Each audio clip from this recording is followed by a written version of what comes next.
Happenings Network. I'm your host, Bellagio Sampler, and welcome to the show. We have a good mixed bag, news, hangout, fun, and general all around good time.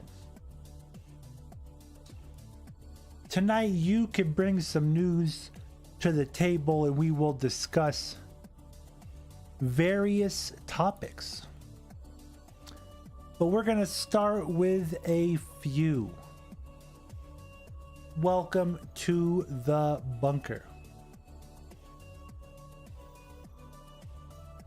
How is everyone? Let's switch angles.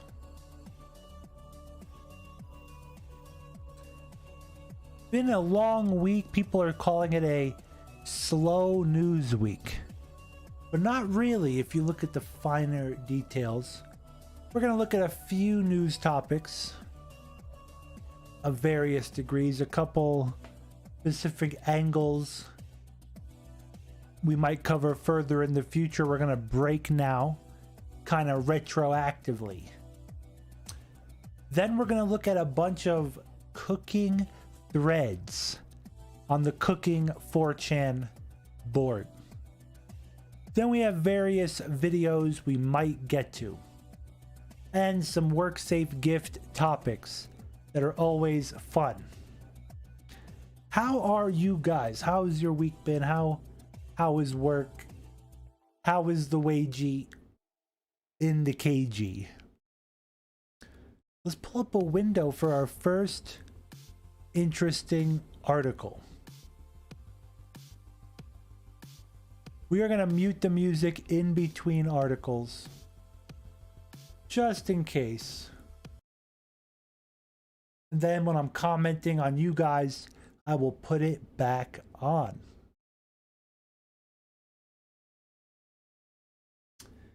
Los Angeles dentist, 50 years old, is arraigned for sexually assaulting 9 female patients age 27 to 73, including women who fled his clutches, dripping blood while having 4 front teeth removed. Discuss. This Anon is saying. Here's a picture from Daily Mail UK. Los Angeles dentist. The same exact thing. Pretty horrible. I thought it was funny, though, if you want to say the word funny in such a horrible case, that the elite love using dental chairs. They own dental chairs in their houses, keep them in their bathroom. I guess it's comfortable to brush your teeth and do your hair while sitting in a dental chair, I guess, right?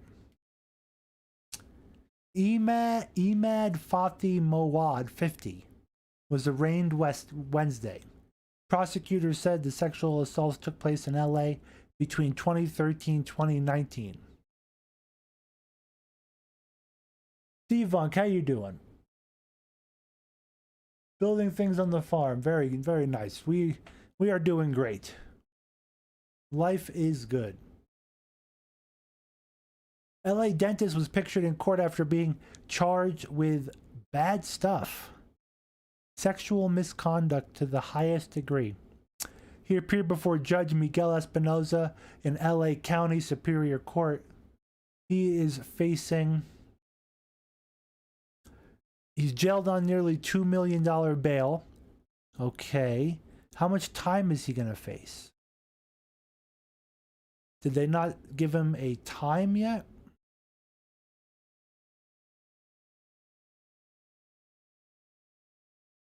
Not quite saying. I wish they would say, no, he'll be in there for X amount of time. Pretty despicable. Let's talk about more despicable. This is pretty weird. Daily Mail UK, again, is reporting and saying that Hunter Biden referred to Asian woman as, quote, yellow, quote. Very disgusting. Very racist. Hunter Biden. And this is a picture out of TMZ, right? And some text messages or messages that have come out about someone being yellow, quote unquote. He can't keep getting away with this, right? That's the meme. How does Hunter get away with it? Well, they've been getting away with it for quite some time.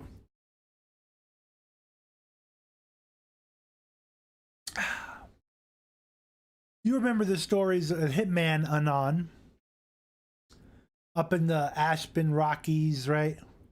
With Mitt Romney's family, allegedly. Wild stories that 4chan itself says are fiction.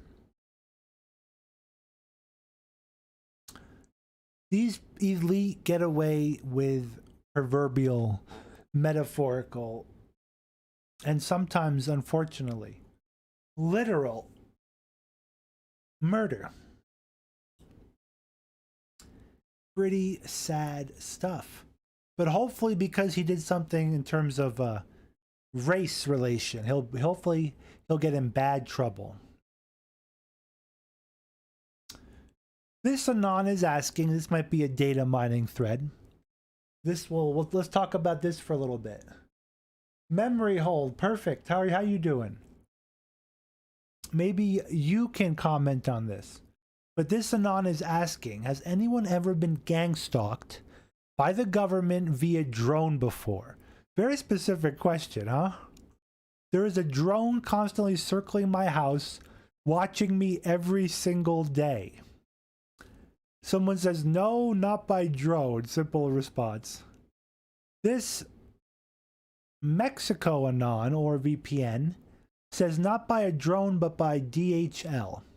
What is that? Department? No. Is DHL the shipping company like UPS? What is DHL? Yeah. There's a guy from DHL who knocks on my door from time to time saying he has a package for me with the address, but gives me another name, so I tell him it's not mine. Could they be from the government or just play dumb? Oh my God, people mess up. Addresses mess up, but just get the package. The same OP says he's paranoid. The camera's always trained on me. Whenever it drops or does, it sweeps my house, my room directly. Whenever he shitposts. There are so many, this Nexabro says, there are so many people flying drones nowadays. It must be one of your peeping Tom neighbors. Don't mind it. Have you said something racist or against your government? ... Remember, the UK is pretty extreme. The UK, they don't even let you own butter knives. You can't grill. No spatulas. They have like regulations on everything. You can imagine. No license for TV. No license for this. Pretty wacky. I don't think slingshots are realistic in the UK, right? Good old wrist rockets. This is an old... This is like a Oaxacan slingshot. This is not a wrist rocket. Buy a slingshot and plastic pebbles. He's saying to shoot at the thing, so it won't harm anybody where the pebbles fall. You can use rocks, but you might hurt someone. Very, very kind advice. The drones fall off easily. Look up the company and serial number so you'll be sure who it belongs to. Drones are not allowed to be used anywhere, even for personal use. ... People are saying, plausible deniability. Get a decent camo suit. You're basically waiting for it. Okay, Sam Fisher. Get the drone, check it out. Okay, bouncy balls work well too. Yeah, wow. That's even better. No harm to anyone. Like a bouncy ball, super ball, it'll definitely give you enough inertia to maybe break a propeller, right? Someone's saying hit it with radiation or microwaves until it falls out of the sky. Yeah, okay, Einstein. That's a good idea, not, right? Yeah, I don't think they do grilling over there in the UK. They have to do like underground grilling. They do these like meetups under bridges and in the catacombs of France. People in UK have to smuggle themselves and all their grilling material through the channel into France to the catacombs, illegally grill, and then make it home before it gets too cold. But they do it. They persevere. They're very strong people. But the grilling in UK is limited. If you listen, let me tell you how we know this. Okay? Take your most liberal cities in America, Los Angeles, Seattle. They have a lot of like restrictions on grilling.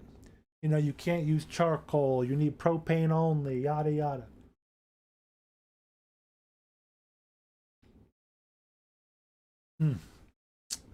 That's good.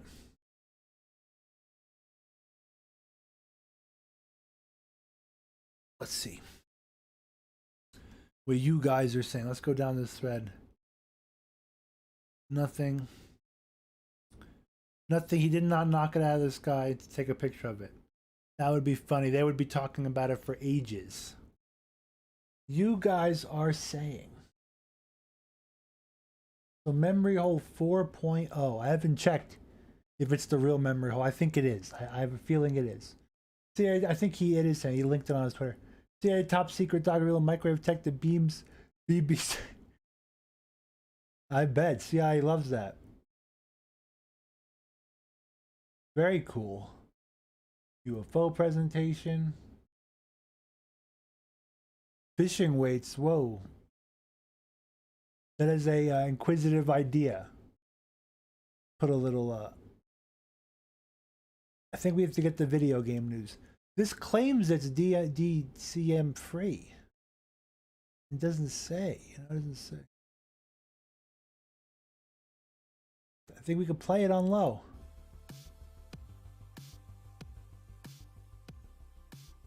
I'll just lower it even more.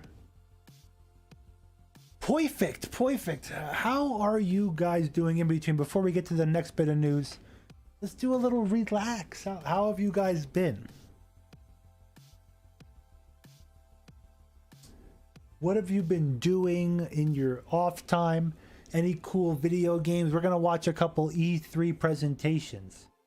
I have a new theory now. Ever since we got hit with a strike for watching the Internet Historian, you know, million subscriber YouTuber, famous videos that are completely vanilla, legal, allowed, okay? We reacted to one of his videos and we got hit with a massive strike. Not copyright, for hate speech, for bullying. I'm cyberbullying Shia LaBeouf, shame on me. So ever since then, now, let me give you a brief synopsis. Like, now we're not going to watch E3 directly. We're going to watch other people reacting to E3. Like Gamer Ranks. I think we have a couple XQCs. This, he talks about Halo. We're gonna watch him. It's gonna be like super meta. You like almost like the inception of YouTube. We're gonna watch him watching E3, reacting to him reacting to E3, multiple layers. So we can't get banned.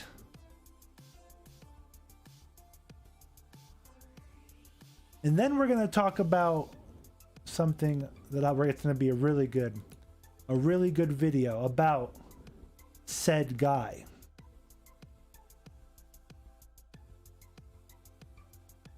And we'll do that later. There's a new scary trend on Twitch, and it's not hot tub streams. I'm gonna have to repeat that for later when we make the video.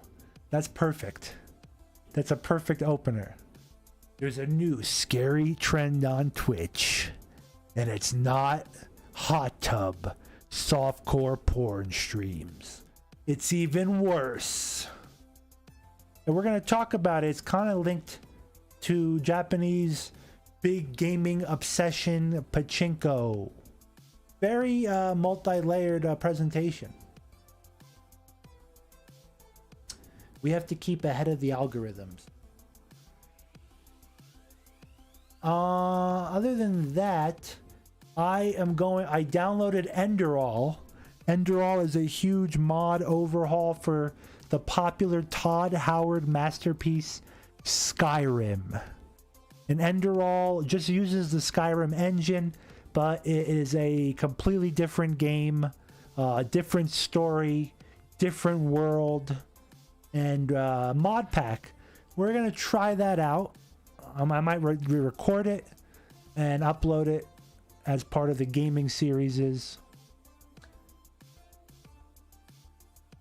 Also, I don't know if I'll get to play them too much.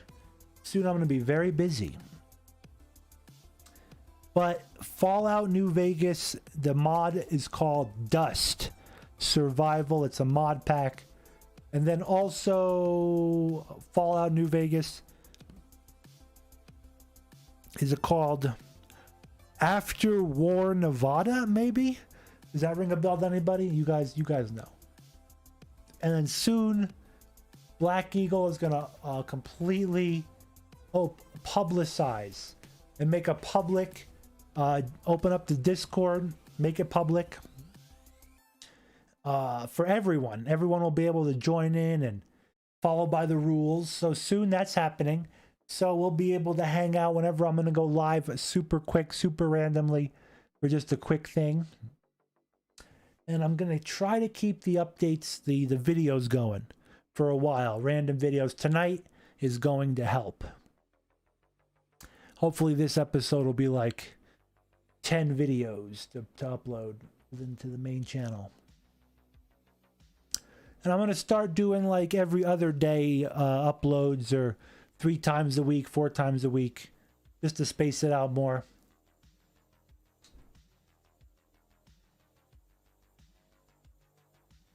Devunk is right. Yeah, I'm gonna come back swinging with Odyssey eventually. YouTube is completely broken and stifled.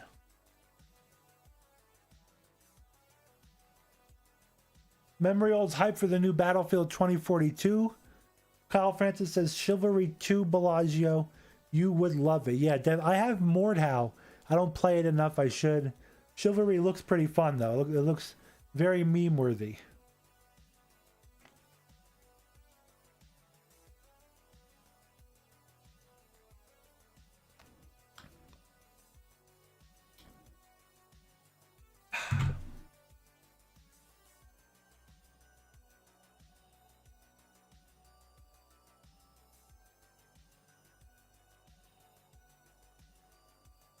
An MK Ultra game. Let's take a look.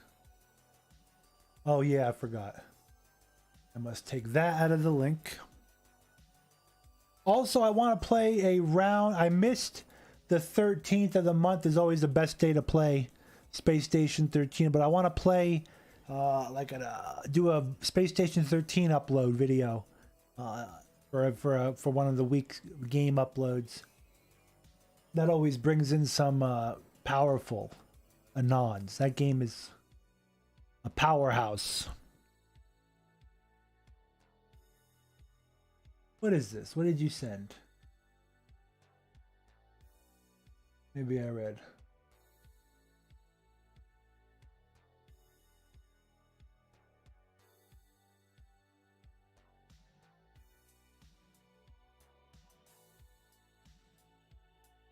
Oh. Keith Rainier patented this? Let me see.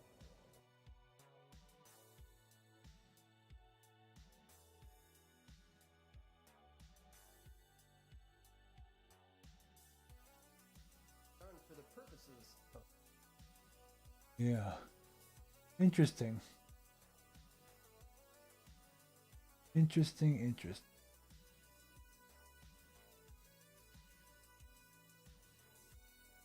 Todd gonna out Skyrim on the phone. The Game Boy, and then finally Google Glass.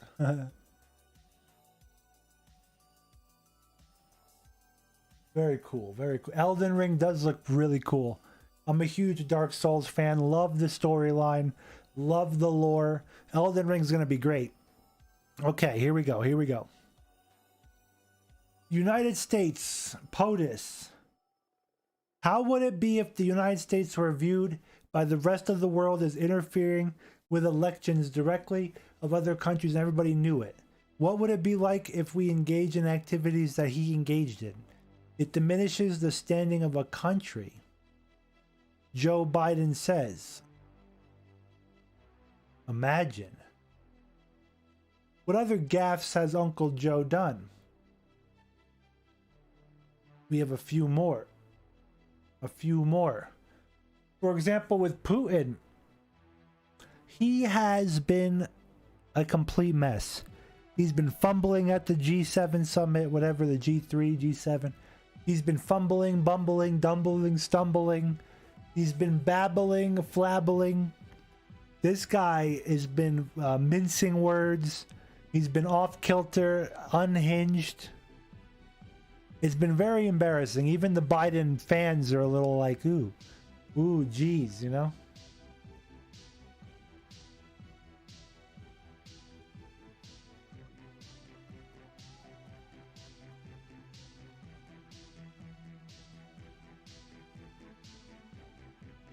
We steals Play-Doh snakes. Do you understand the algorithmic hound dogs out there? You gotta go easy on the we're gonna have to take the wrench. YouTube sees that you can't use the KR word. Little, you know, the MK. No, I'm just kidding. But that is a thing. The playlists, it's all a form of algorithmic tracking.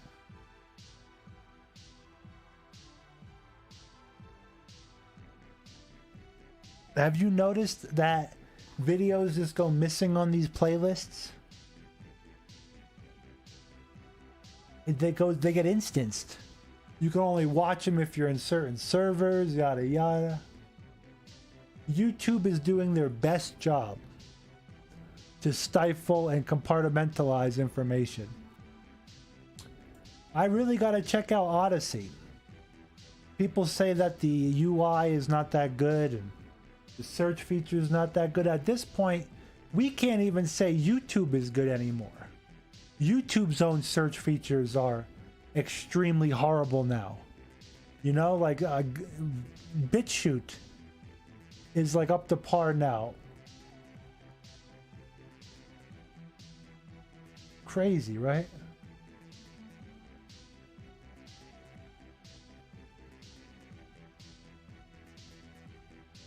Unbelievable. Tucker Carlson says he has a whole segment on Fox News that says government agents may have helped organize the January 6th Capitol riot. And you got to check that segment out at foxnews.com. I think I have a clip of it. I just have to prep it. Best way would be that. This. Wow, it's a 9-minute clip. And we're going to try to watch it. I don't know if we'll get struck for it. But at least I'll know not to upload it to the main channel if it happens here. You know what I'm saying? Fox News is usually pretty good, but like CNN tries to.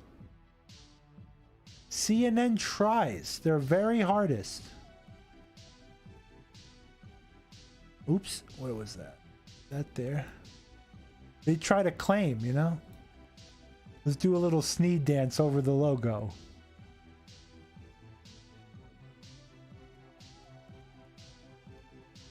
Music pause. Sound up. Basic factual matters that we don't understand about that day. Why is the Biden administration preventing us from knowing? Why is the administration still hiding more than 10,000 hours of surveillance tape from the U.S. Capitol on January 6th? What could possibly be the reason for that? Even as they call for more openness, we need to get to the bottom of it. They could release those tapes today, but they're not. Why? We ought to be asking those questions urgently, because as the Attorney General reminded us today, a lot depends on the answers. And at least one news organization is asking that, Revolver News. It's a news site. It's turned out to be one of the last honest outlets on the internet. A new piece on revolver.news suggests an answer to some of these questions. We know that the government is hiding the identity of many law enforcement officers who were present at the Capitol on January 6th, not just the one who killed Ashley Babbitt. According to the government's own court filings, those law enforcement officers participated in the riot, sometimes in violent ways. We know that because, without fail, the government has thrown the book at most of the people who were present in the Capitol on January 6th. There was a nationwide dragnet to find them, and many of them are still in solitary confinement tonight. But strangely, some of the key people who participated on January 6th have not been charged. Yeah, interesting. Look at the documents. The government calls those people unindicted co-conspirators. What does that mean? Well, it means that in potentially every single case, they were FBI operatives. Really? In the Capitol on January 6th. For example, one of those unindicted co-conspirators is someone government documents identify only as Person 2. According to those documents, Person 2 stayed in the same hotel room as a man called Thomas Caldwell, an insurrectionist, a man alleged to be a member of the group the Oath Keepers. Person 2 also, quote, stormed the barricades at the Capitol on January 6th alongside Thomas Caldwell. Wow. The government's indictments further indicate that Caldwell, who, by the way, is a 65-year-old man, just like Baked Alaska, this dangerous insurrectionist, was led to believe there would be a, quote, quick reaction force also participating just like on Baked January Alaska, 6th. right? That quick reaction force, Caldwell was told, would be led by someone called Person 3, who had a hotel room and an accomplice with him. But wait, here's the interesting thing. Person 2 and Person 3 were organizers of the riot. The government knows who they are, but the government has not charged them. Why is that? You know why. They were almost certainly working for the FBI. So FBI operatives were organizing the attack on the Capitol on January 6th, according to government documents. And those two are not alone. In all, Revolver News reported that there are, quote, upwards of 20 unindicted co-conspirators in the Oath Keeper indictments, all playing various roles in the conspiracy, who have not been charged for virtually the exact same activities, and in some cases, much, much more severe activities as those named alongside them in the indictments. Huh? Dale Bakerston, so how it you turns doing? out that this white supremacist insurrection was, again, by the government's own admission in these documents, organized at least in part by government agents. Are you shocked? We're shocked. We shouldn't be shocked. Because in March, the FBI director admitted that the Bureau is infiltrating as many dissident groups that oppose the regime as it possibly can. There must be moments where you think, if we would have known, if we could have infiltrated this group or found out what they were doing. And that, do you have those moments? So anytime there's an attack, especially one that's this horrific, that strikes right at the heart of our system of government, right at the time the transfer of power is being discussed, you can be darn tootin' that we are focused very, very hard on how can we get better sources, better information, better analysis, So they that we can make sure infiltrate that something everything. like what happened on January 6th never happens again. But wait a second. There's a huge difference between using an informant to find out what a group you find threatening might do and paying people to help organize a violent action, which is what happened, apparently, according to government documents, on January 6th. That's a line, and the FBI has crossed it. And it's not the first time they crossed that line in Michigan. Remember that plot to kidnap Governor Gretchen Whitmer? We heard a lot about that, and Whitmer was able to cover some of her own incompetence, though not all, by pointing to the fact that she's now a victim. Now, in the FBI's telling of that plot, a whole team of insurrectionists was going to drive a van up to Gretchen Whitmer's vacation house and throw her in the back and drive away. The mastermind of this plot, according to the FBI, was a man called Adam Fox. Who is Adam Fox? Adam Fox Was a man called Mad Mickelson, the Mad Fox, Adam Fox, The white supremacist. Oh my God. He just recently shaved his head. Whoa. Look at this actor from Central Casting. Fox turned out to be a homeless guy who was living in the basement of a vacuum repair shop. A homeless guy. The whole story was a farce. No It was shot. Insulting, really, once you got to the details, which outlets like the AP didn't bother with in the first read. But if you read the government's charging documents carefully, and you should, you will see that it gets even more ridiculous. It turns out that one of the 5 people in the planned Gretchen Whitmer kidnap van was an FBI agent in the van. Another was an FBI informant. And the feds admitted in these documents that an informant or undercover agent was, quote, usually present in the group's meetings. In other words, using simple math, which we can do even on cable news, nearly half the gang of kidnappers were working for the FBI. Remember the guy who suggested using a bomb to blow up a bridge as part of that plot? That got a lot of coverage. That guy was an undercover FBI agent. Oh, okay. So if you're wondering why they're always comparing January 6th to 9/11, there's your answer. They're using the same tactics. Chat, why do they do this? And a lot of us missed this the first time around, and you are due an apology, and we're proffering it on television right now. We didn't see the obvious. If you empower the government to violate civil liberties in pursuit of a foreign terror organization, and there are foreign terror organizations, it's just a matter of time before ambitious politicians use those same mechanisms to suppress political dissent.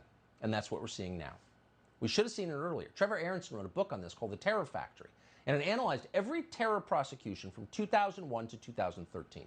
Aronson found that at least 50 defendants were on trial because of behavior that the FBI had not only encouraged but enabled. FBI agents were essentially the plotters in these crimes. They made the crimes crimes. In 2012, a writer for The Nation called Petra Bartosiewicz found that FBI agents had, quote, crossed the line from merely observing potential criminal behavior, which, by the way, is allowed and good, to, and we're quoting, encouraging people and assisting people to participate in plots that are largely scripted by the FBI itself, end quote. And we checked. We looked carefully, and that's not an exaggeration. Wish it were. One of those plots was an Islamic terror attack in 2015 in Garland, Texas. It turns out that an FBI employee played an active role in that shooting. The FBI was much closer to the Garland attack than anyone realized. After the trial, you discovered that the government knew a lot more about the Garland attack than they had let on. That's right.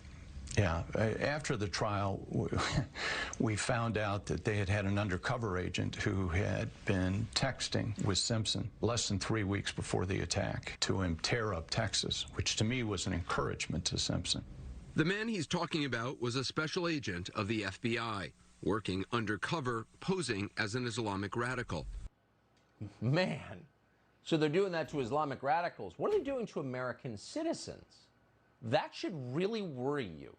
In a moment of uncharacteristic honesty, a former FBI assistant director called Frank Figliuzzi explained the other day on MSNBC, the goal is to round up people who dissent against the regime and throw them into solitary, and that's including members of Congress. Watch this.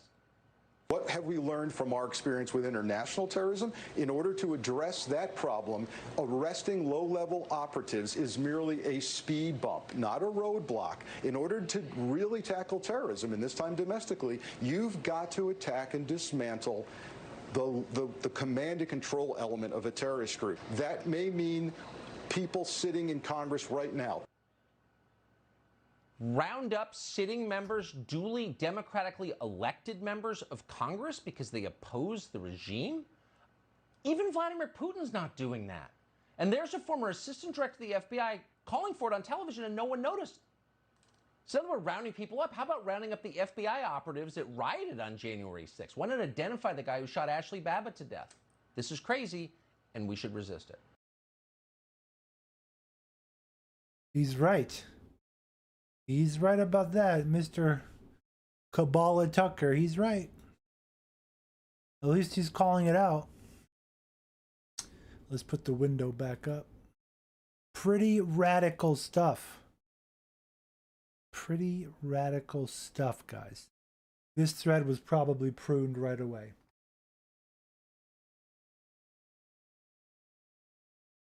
Oh yeah, where is that Jeff Bezos? I had that up.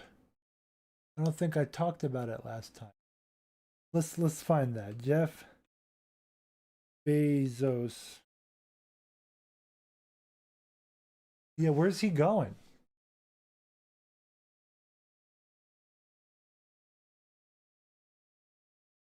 Wow, a lot of people are donating huge amounts. We got this article. Huge amounts. Mackenzie Scott donates another 2.74 billion as Jeff Bezos blast off in rocket phallus. A weird title. The former couple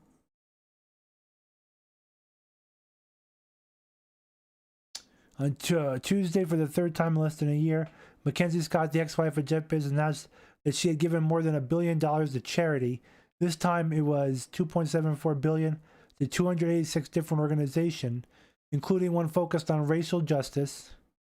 That brings her charitable giving since divorcing Bezos in 2019 to more than 8 billion, with much of it coming in the last 12 months, including 4.2 billion in grants announced December. In the medium, yada yada yada. Okay. So the ex-wife's dabbing on Bezos. But they're not talking about the rocket.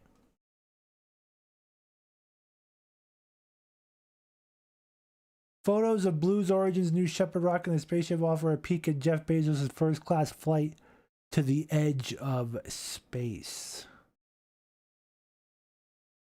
Jeff Bezos is planning to fly to the edge of space aboard a spaceship built by Blue Origin, the spaceflight company founded in 2000. Wow, look at the inside. Ooh, Star Trek, right? Looks like dentist chairs everywhere. You see what I'm talking about? Ever since I was 5 years old, I've dreamed of traveling to space, Bezos said in an Instagram post. That means it's real. I want to go on this flight because it's a thing I want to do all my life, he said. One of those passengers won a seat in an auction on Saturday, bidding $28 million that will go to the Blue Origin Foundation Club for the Future. Look at this rocket. It's the phallus, right? That's what the last article called it. The ex-wife called it. 5-story rocket has flown successfully 15 times, but never with people on board. Blue Origin, are they competing with Tesla? If all goes according to plan, New Shepard will lift off from Blue Origin's West Texas launch pad and carry Bezos and his companions to the edge of space. Then what? The force of the climb and the pull of the Earth's gravity, which will feel 3 times stronger than normal, will pin the Bezos brothers and their guest into their seats. Then the rocket booster will separate from the passenger capsule and fall back to Earth. Bezos and his companions will be able to watch out their window. As the boosters fall away, their capsule will continue rising past the Kármán line, an imaginary boundary 62 miles above sea level where space begins.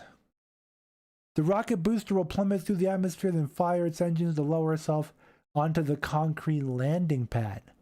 It's like, that's like a new popular thing, right? It's not just Tesla that's perfecting it.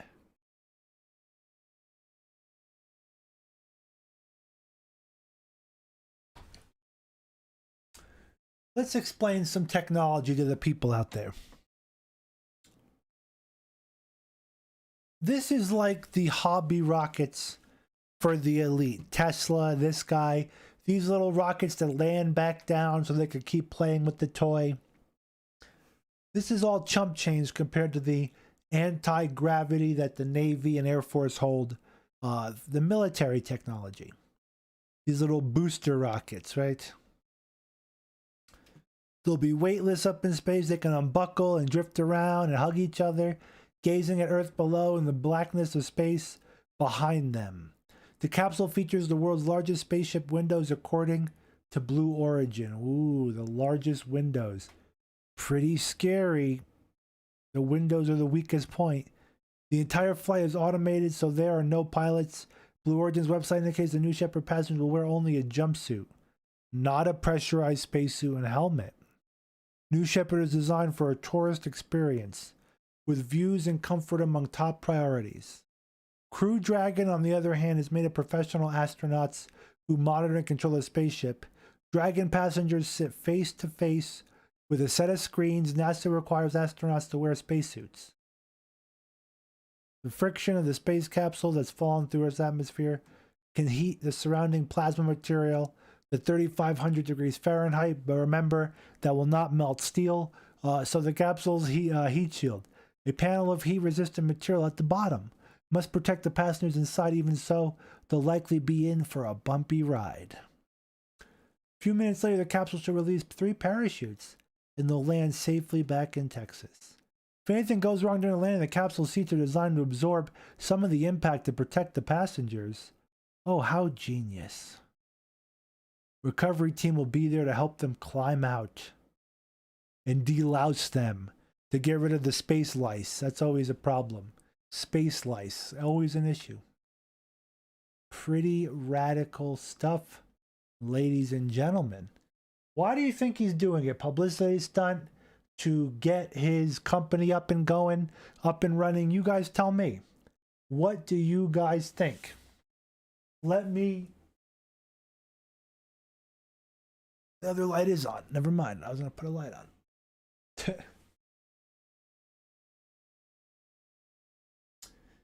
Very cool stuff. The internet's effect on the elite's families' plans. Was the internet really a stick in the gears for the elite? Double-edged sword? Maybe. I mean, these families had plans going for centuries. Did the internet mess those plans up or accelerate them? Discuss. What do you guys think? What do you guys think? Railguns and Rod of God tungsten death pikes. Yeah.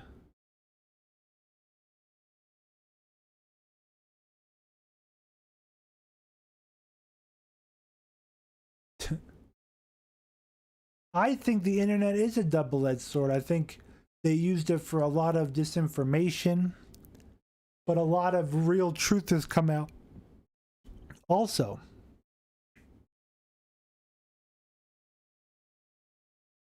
Let's talk about the Foo Fighters for a minute. The best, the best, the best. Remember that guy? This guy. The best, the best. The Foo Fighters held a show for vaccinated fans on the best. Anti-vaxxers, including former child star Ricky Schroeder, protested outside. A show for vaccinated people only. Anti-vaccine protesters demonstrated on Tuesday outside a Foo Fighters concert in California that allowed only vaccinated fans. I mean, you got the cruise ship with only vaccinated people catching it, right? How do I get this? Cruise.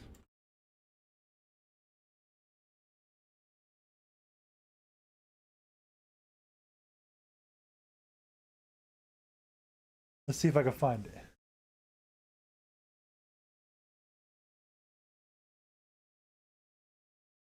Members test positive. I mean, they got fact checkers all over this. That I know there's something here. Let's pull this up too. This is coupled with this. Royal Caribbean delays cruise ship after 8 crew members test positive for the vid. Remember now, these are like all 100% vaccinated cruise ships. All 100% vaccinated concerts. I wonder if anyone's gonna get, probably not, as long as they, aren't brainwashed. Because remember, 97% of people didn't catch the flu last year that should have. Think about that. On Saturday, the rock band announced an intimate show at the Canyon Club in Agora Hills ahead of a larger performance with similar requirements at Madison Square Garden in New York City on June 20th. Attendees had to show proof that they were 21 and over and vaccinated in order to pick up the non-transferable tickets on the club on Sunday. I mean, we have to call this thing an injection. It's not even, authorized, not approved, the first ever in history to be rushed. Moderna's never had one even approved in the history of the company. Pretty radical stuff. Well, people, this is what the Anon says. People who demand that everyone else respect their choice can't bring themselves to respect everyone else's choice. I do hope we'll see more of this. Probably he's talking about people protesting. It's just too good. The aggro meatheads that hate Dave and the FF believe rock music should be the exclusive domain of macho, ignorant, anti-science, dumb chuds like Ted Nugent. So they'll see the intelligent, inclusive, progressive ideals of the FF. What's FF? And people like Dave Grohl as threats to their safe space. And now they can't even attend the show. ... Canyon Club in Agora Hills. That's where the guy shot 13 people. They're calling it intimate because it's embarrassing to perform in such a crap hole. Dave Grohl, this guy. Oh my lord, right? I mean, I'm sure he had a role to play in Kurt Cobain, right? Who knows? Who knows? So there was a happening going on. Or this is a long time ago with like the Bundy incident, right? Is that what he said? What is this? This is old. I bet this was pruned.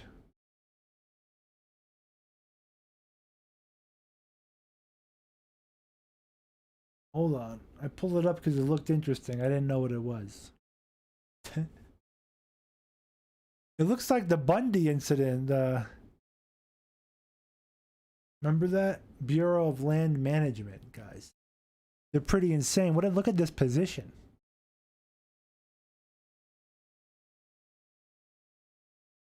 Yeah, I don't know what this was. Maybe one of you guys know. Yeah, a few years ago, right? With the Bundy incident. That's what I think it was. What a horrible, like, I don't like, what was that all about? That was nuts. Who benefited the most from Cobain's death?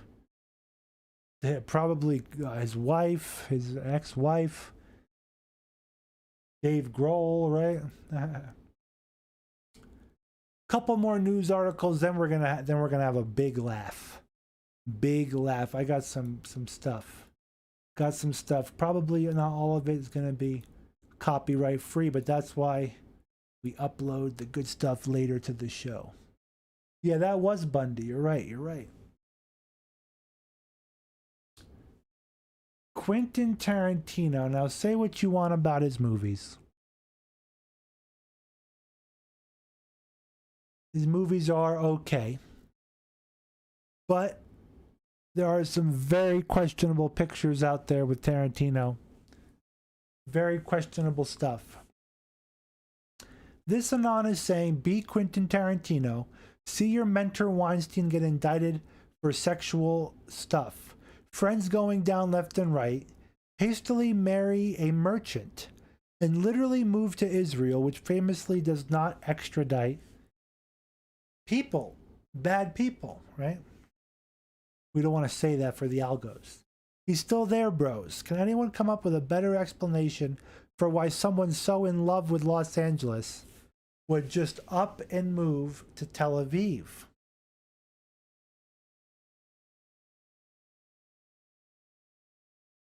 Pretty nuts, huh? This fellow merchant is saying Tel Aviv, oy vey, he lives in Petah Tikva, the most boring city in Israel, filled with Soviets, Africans, and other rejects. Someone got quadruple fours. Someone said it's quadruple twos. Says, so being from LA, he probably feels right at home. Yeah, probably.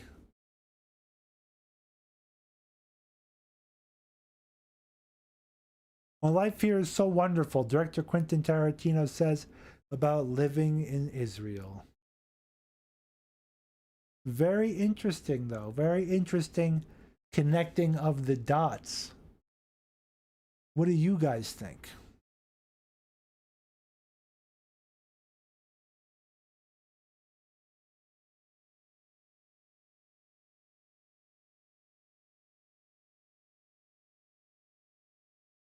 Let's see.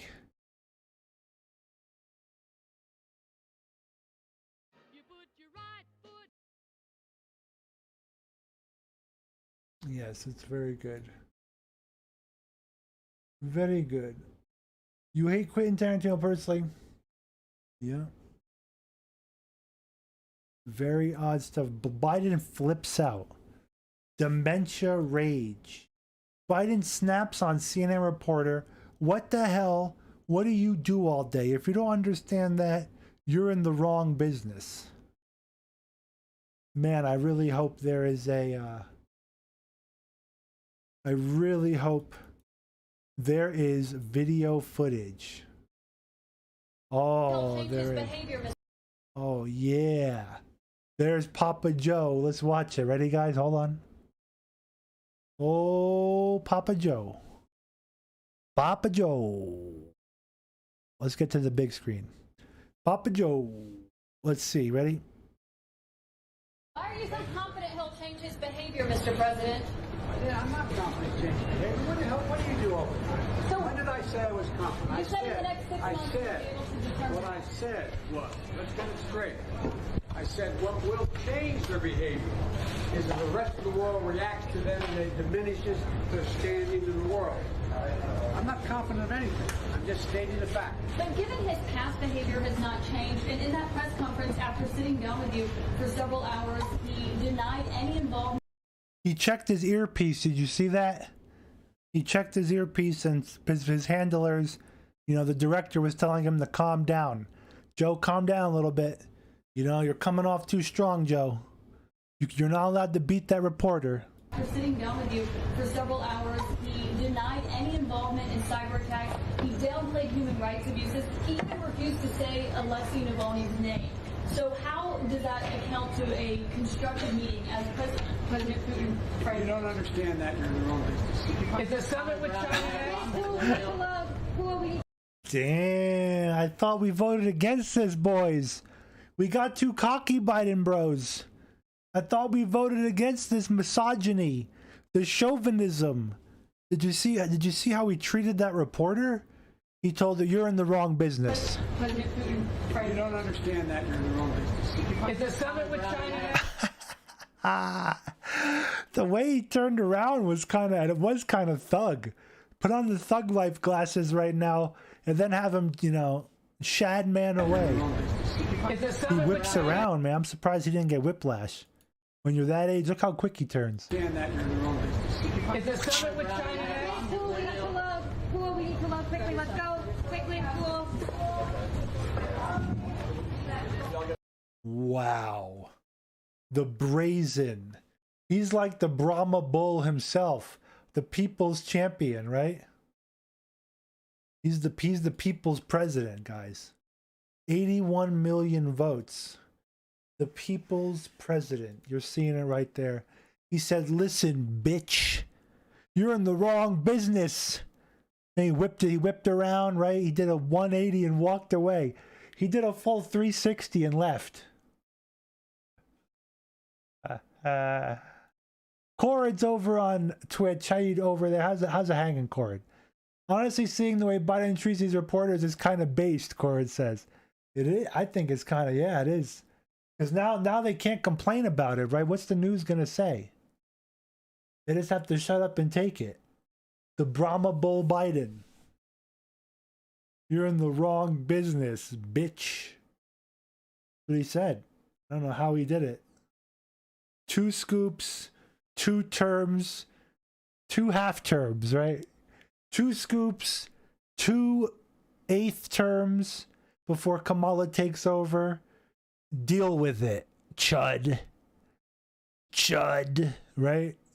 Deal with it. 2 scoops, waffle cone too. I mean, waffle cones are freaking based. Let's just be honest here. Sugar cones are pretty. 2 scoops, 2 more months, 2 more weeks, right? Dude, the waffle cone, you have to give it to him. Waffle cone based.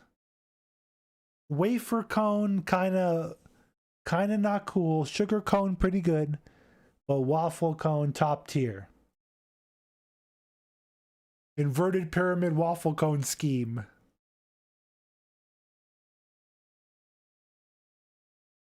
Someone said Trump was 10 times more skilled at handling press vipers. You must be too young to remember, he told someone. Oh man, that's good. Any other malarkey posting?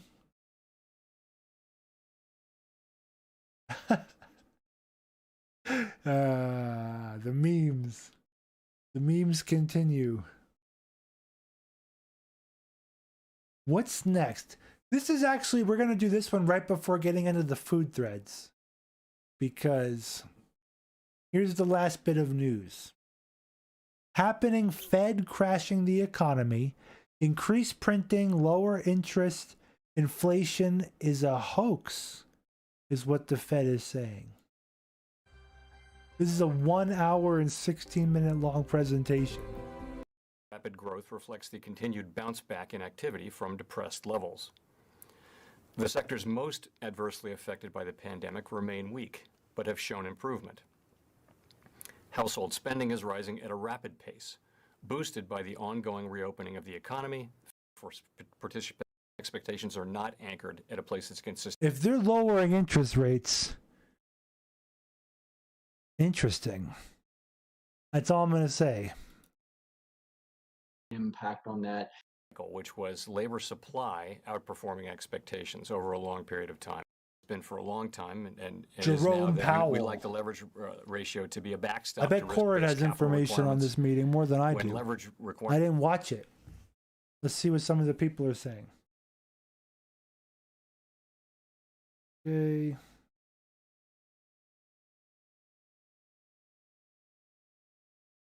This is now a silver thread. Not gonna make it. Other person said nothing much. This person said he started trading with his last $600 stimulus check, and he's not doing that bad. Ooh.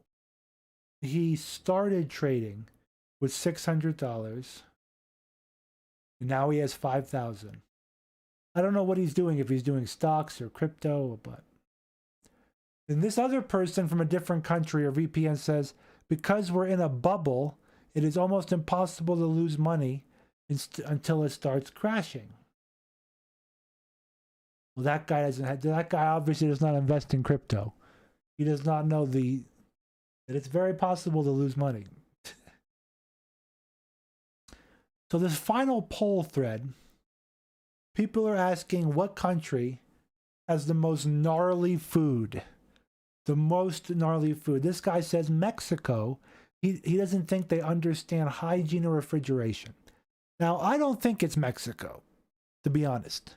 I think the answer would be every nation, depending on where you go, has some pretty gnarly food. Because Mexico has some awesome food, and they have some gnarly food, just like every other country out there. Here is one of their gnarly foods. And it's so gnarly that it's actually really good. It's like so bad it's good. But there's like a fork in the road. You know, sometimes it's so bad with a country that it's bad. But then sometimes it's like, wow, this is very unhealthy, but it's good. This is Mexican elote street corn. It is smothered with mayonnaise, topped with cojita cheese, farm cheese, rancher cheese, like the little crumbled cheese, spices, and the corn is grilled, and there's some mint, or it's not mint, parsley on it, or cilantro, and lime. They squeeze lime all over it. I mean, it is not my favorite, but it's like you eat one of these and you're like, that was gnarly good, gnarly weird. I don't think I want to eat another one, but that was not that bad. This person saying China has gutter oil, pretty gnarly. He's throwing the dart at the map of Africa for a good candidate. Africa is a massive country. You really can't paint a broad brush. You have South Africa, you have Nigeria that has good cuisine. And then there's parts of Africa that still eat pretty gnarly stuff. That's why Anthony Bourdain, his show was actually very good, because you learned a lot about other countries' foods. Eustace on D-Live is saying Africa is not a country. You're right, Africa is a continent. So Eustace 511 on D-Live wins the award because he is 100% right.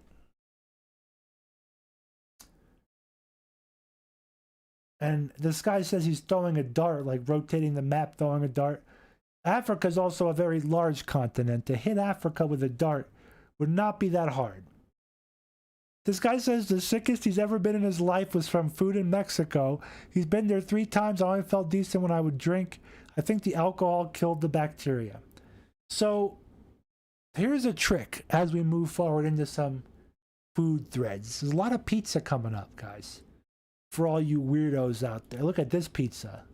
Lopsided pizza. I don't think he cooked it yet. That's why it's a little lopsided. And then we're going to look at some different threads, guys. Different threads on, you know. Here's a trick. If you don't want to get sick in a country, you have to get sick in a country.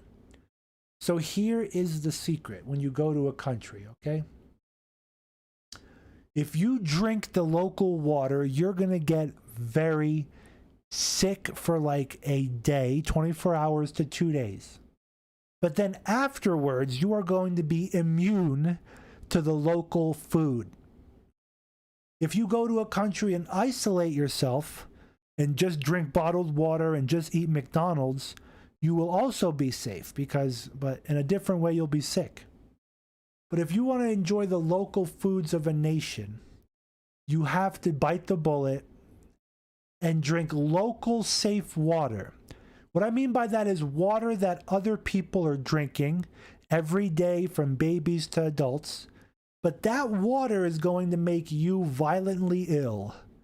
Puking, diarrhea, But then afterwards, you are going to be immune. You'll be able to eat monkey brains. You'll be able to eat Owen Benjamin cow anus. You'll be able to eat, 5 different varieties of Sticks, Hex, and Hammer log poster memes. You're going to be A-okay after you drink the local tap water. Sopa Macau. I went in a Polish shop once to see their food was like never again. That corn looks good, someone's saying. Yep. Russia, someone's saying. This is Russia gourmet, I don't know, some type of gnarly snout. Looks like crocodile. Filipino food is, they have really good stuff and then they have a couple weird things. Like I said, every nation.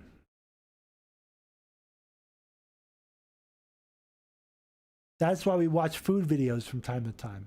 I don't think I have any food videos up. We're going to look at some food threads. Here's some green text. Here we go.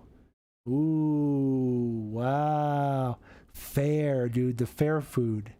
Chicken and waffles. Chicken Charlie's. Never heard of it. Fried Twinkies. Zucchini with ranch dip. Chicken kebabs. Oh my God. Sign me up. BUSA. Have a fair. Fried Twinkies and sell them. Make Krispy Kreme hamburgers. Oh my God, with like Krispy Kreme donuts. Nothing personal, kid. Bacon, root beer, soda. This isn't my final form yet. Log onto Fortunes. Post a healthy piece of corn decorated a healthy topping. Which country has the worst food? My vote is Mexico. I don't think they understand hygiene or refrigeration. I love that, yeah. Those healthy corn toppings are mayonnaise and cheese, genius. Yeah, it's not the healthiest corn toppings, actually. Very unhealthy. Because it's not just a little mayonnaise. It's like a lot of mayonnaise they put on it. They cover it with like a rubber spatula. Flying down to Mexico, this Canadian, stop in America, order a sandwich with a side of chips. It's literally a sandwich with some Lay's potato chips on the side. Yeah, pretty good. The feeling was expecting them to give me cuts of roasted potato wedges. America, what the heck? Yeah, but I bet the sandwich was pretty good. And again, airport food sucks. So, I mean, you got to go to a restaurant in an airport, which is going to cost you a lot more. Did they update this? That was a little bit more. A little bit more. Okay, okay. Everyone we know calls them fries in America, not chips. Okay. Global cuisine grid. Wow. Italy, Chinese, and Japan are the world's most popular. Peruvian, what? Peru has some Peruvian has okay food. Couple rare. Argentina, probably not stuff that you know about, but it's not the worst. Swedish, I'm surprised is so low. Greek, I'm surprised is so low. This seems like a very Asian centered map. Goulash. Good Hungarian goulash is really good, actually. I don't know why someone would say that's bad. This thread was moved to Bant, as usual. Okay, let's watch a couple threads. Let's put some music on, maybe. We don't need too much music. The Fields pizza? Someone drew a Pepe over his pizza. Keep it moving, peel it away from the thing. He cooked his quite a bit. What is this? This thing once had dreams and aspirations. Wow, what is it? Like a... I mean, I give him an A for effort. As long as you're cooking your own food, A for effort. You put too much sauce on this one. Ooh, it doesn't look... I mean, I think it looks good. I'd definitely eat this. There's some nice meat on it. Dough was sitting in the fridge for 5 or 6 days. Was left over from an earlier batch. Came out more or less the same. Yeah, dough stays really good in the fridge or freezer. Yeah, dough can sit a while as long as it doesn't get dry or moldy. What is this guy? Ooh, sideways though. Ah, a little, not too bad. That was a pizza from above, I think. Here's a 4 cheese pizza. Ooh, uh-oh. Blue cheese on it. Ooh, some like real, this is like the real deal blue cheese, not like fake blue cheese, which I like. I like blue cheese. It came out like this. Not bad. Cheesy. I'd definitely eat that one. What else? Throw us some curveballs. These guys are too good to us tonight. Too good to us tonight, guys. Wow. They're throwing some. Oh, good. Here's one. So, our boy Ricky Radness in chat, he makes really good pizzas. I think he puts them on his YouTube channel. So look, this guy gives them a 3 out of 10. Raw dough, drenched in oil, bad cheese that's hardly melted, way too much sauce that looks watery. Raw, someone says. Yeah, totally raw. Where is it? They were down. Wow, they responded late. These boards are a lot slower than poll. And the threads stay up a lot longer too. Where is that raw pizza? I need to look at it one more time and laugh. Laugh, like chuckle. Like, ha ha ha ha. Come on, man. Looks underdone. Here we go. Finally. Yeah, it looks underdone to me. Definitely crisp that up more. Cook it on a higher degree. 450, 500. Don't be afraid. Good toppings. A for effort. The sauce looks like crap. I don't think he made the sauce homemade. Here is your... Listen, guys. Pizza sauce, so easy. You can go advanced with it. You can cook it. You don't have to cook it. The best pizza sauce. Get a can of plum, whole tomatoes, okay? San Marzano style if you want to get fancy. Crush them up by hand or put them in a blender. You can crush them by hand or a potato masher. Just put it in a bowl, crush them up raw, dice up some garlic, throw it in there, season it oregano, whatever spices you like, and that's it. Don't even cook it. Then when you put it on the pizza, it's going to cook in the oven on the pizza and come out perfect. Easy peasy lemon squeezy right there. Look at this guy. Square pizza, not bad. Looks like an Alios, like with the cheese. Cheese looks a little cheap. The meat looks good. A for effort. What kind of meat is it? Meat is mushed up sausage. Not bad. Good job, Anon. I'm happy you cooked. What do some people say? Looks weird, but I want a slice. See, I agree. Sometimes a slot pizza is all you need. Yeah, at least you cooked it. The crisp is good. Cheese is definitely like a dollar store brand or a cheaper brand. You could tell because it doesn't homogenize. It stays very separated. Not a bad thing, but this guy is getting fancy with ricotta, parmesan, caramelized onions, garlic, and chive. I love when people use the word chives. You could just say scallion, green onion, right? Chive is another word for it. Chive, man, I'm chive. This pizza is great. It looks good, but it's one of those like Detroit style, I think, where it's a lot of sauce. They put the cheese on it raw. Kind of weird, but I'd eat it. What's people saying about it? Nothing. No one even commented on it. They were like, "Oh, fuck you." Pibba, he calls this one.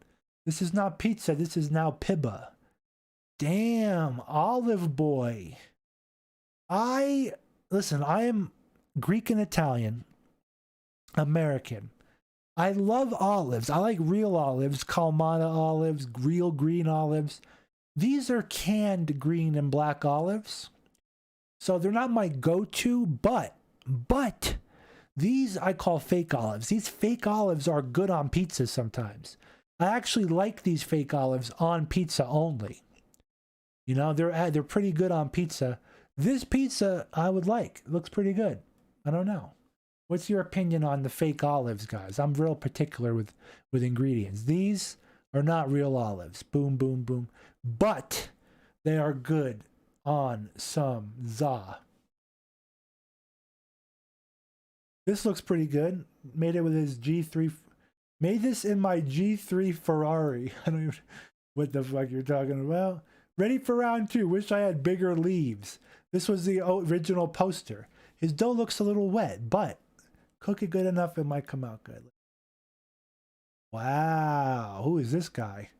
The olives. They look real. I don't know. Are they canned? Oh, it's borderline. I don't think they're canned olives. They look real. They look good. It looks good. Looks like good pizza. I like that one. Oh, he didn't cook it enough. Guys, what is wrong with this guy? Your dough is too wet. Add more flour. Buy a $15 peel if you don't want your flour or dough to oblivion. Use parchment paper or works better. Pick related as pizza. We'll look at that later. Spanakopita pizza. Whoa. Notice the crust, how it bubbles. This guy is like getting real into it. Take a look. Yeah, the little crust, bubbly crust. That looks like a good pizza. Spinach, feta. Wow. I never thought about that, guys. That's a great idea for a pizza. I'm a sucker for Greek food. How do we get back to the... Oh my God. We are so far gone. Here we go. Oh yeah, his dough is a little not cooked enough. Okay, hold on.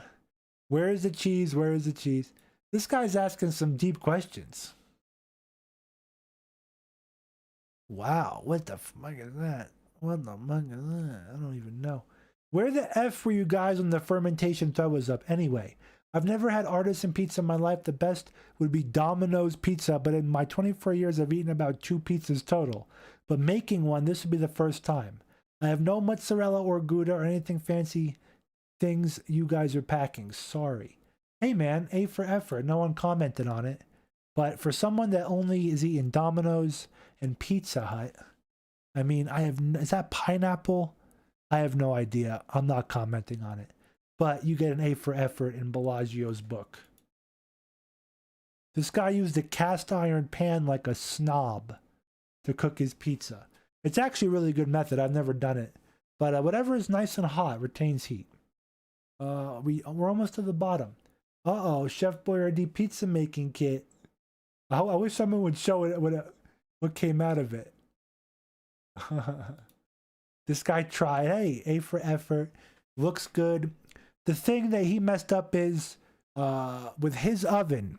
Particular ovens cook differently. I could tell him right now if he can hear me.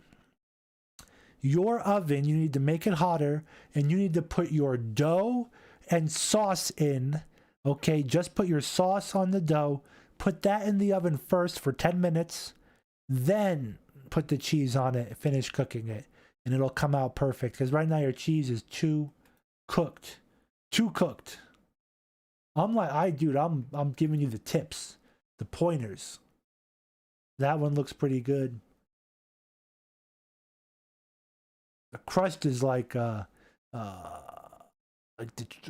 style is this? Connecticut style? This is like real thin crust. Like, no, I'm not a fan. I would eat it. Don't get me wrong. Today's pie, that one looks good. I like where that's going.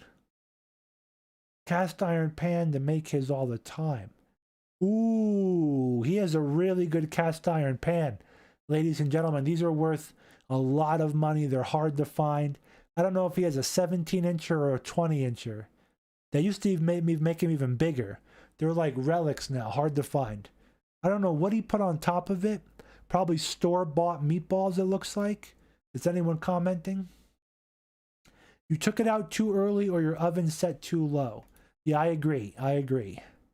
But there's a lot of potential here, even with store-bought meatballs. You know, you'll be happy. What the hell are you doing? What is this? What is that? What is that? What is that? Is that guacamole? Please, somebody comment. What is the green condiment? Pesto. Oh, okay. Thank God. That's a really pale green pesto. I thought that was guacamole. I was like, so pesto on this, A-okay.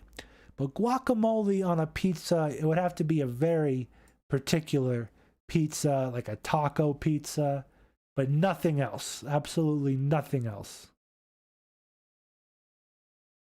I like the bubbliness. Pretty good job. Something's wrong here in the middle, though, because he's grilling it like he's facetious. You cover the pizza when you set it on the grill, correct? See, even this Anon seeing what I'm seeing. Like, you got to cover the pizza on the grill. You cook the middle. The middle on top could be more, you know. Everything else is good, though. Everything else is good. Let's get a look. The bottom of the crust looks good. We're not questioning that. I knew the crust is awesome. But the top could be a little bit more cooked. What are you guys thinking? Use an 18-inch cast iron deep skillet. Money.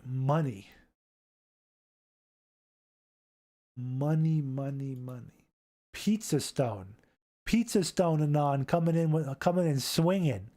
Pizza stones are pretty good.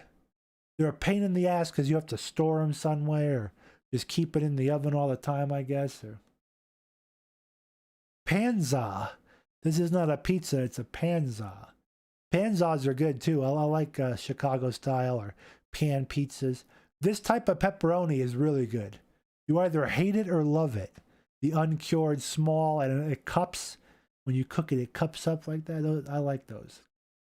Good stuff. Okay, we're done with this thread here, guys. Pretty awesome thread. Let's watch a WorkSafe GIF thread now. We're going to bounce back and forth between a couple things, watch a couple videos. Let's start with a tornado thread. Believe it or not, some of this footage is copyrighted. This is why we screen everything right here.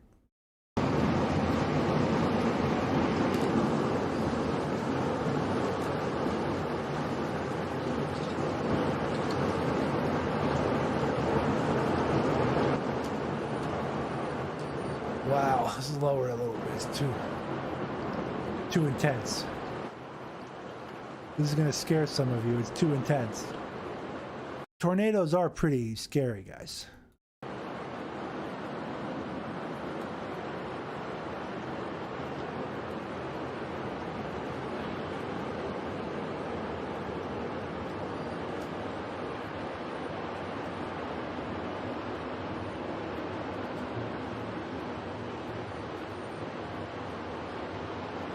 Wow.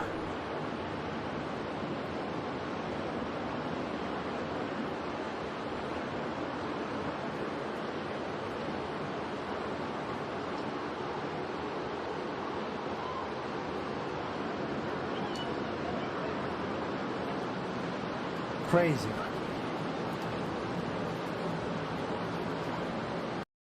The power of nature.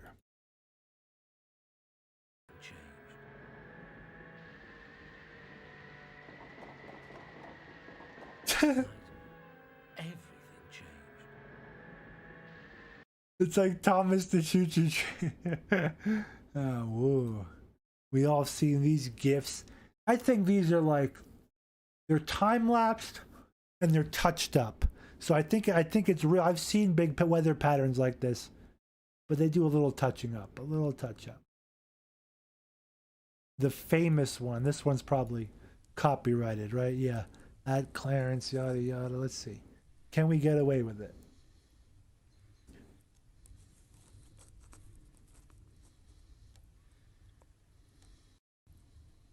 Damn, it's coming right for him. That's a big one. Wow, here it comes.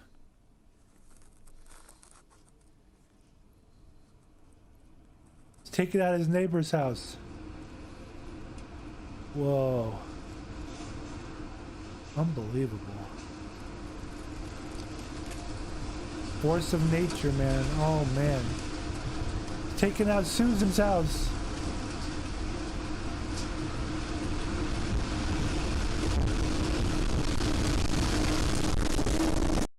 Oh, that ending is just apocalyptic.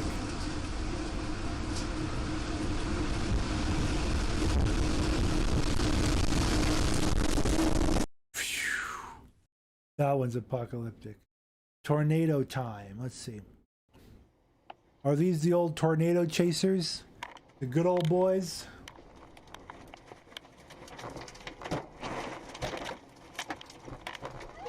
Oh my God. Where is she? What? Whoa, whoa, whoa. We're gonna rewind that right away. What just happened? Did someone get ripped out of their car?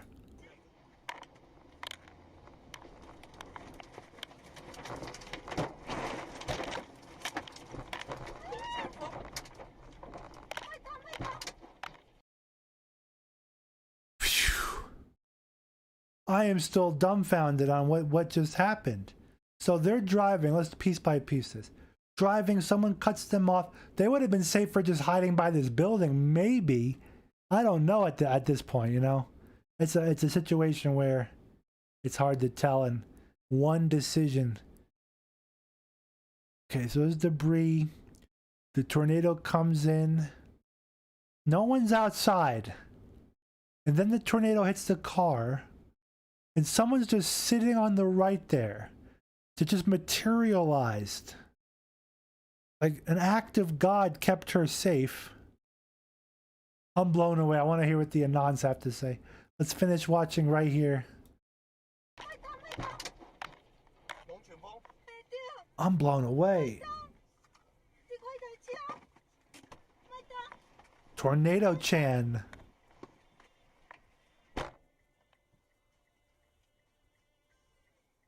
Thank God this guy went and helped her. Holy moly. Let's see, what were they saying? Got triple threes. That person just appeared in the tornado's wake. Yeah, literally. An Asian helping someone else. That's how you know this isn't in China, the Anon said. Did the tornado pass through them? Well, let's see what this says.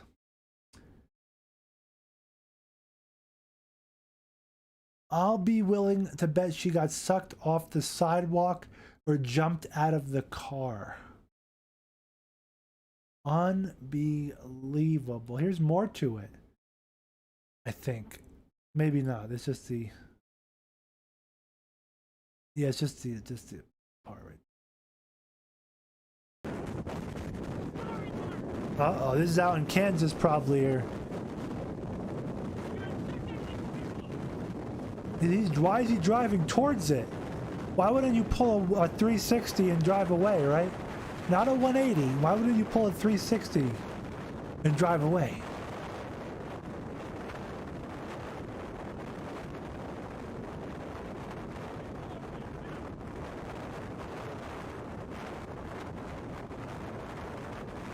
Wow, that's a tornado. Look at that.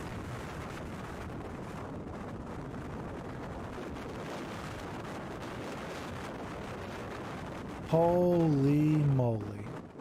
It's not moving. It's just like, why are you getting closer? This guy is like, Cletus, we got nothing else better to do.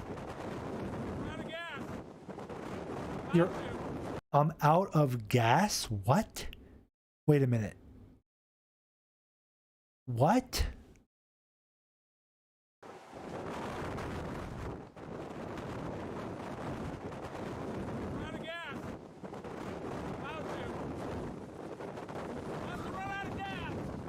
I'm about to run out of... Whoa. Why? None of this makes any sense. You're A, about to run out of gas. You're B, in that situation, you'd want to use as much gas power and fuel to get away from the situation, right? A road has two directions. He can pull a 360 no scope, go in the wrong direction. That's basically what he did, right? Why isn't it like, and then in these situations, you don't have a gas, why?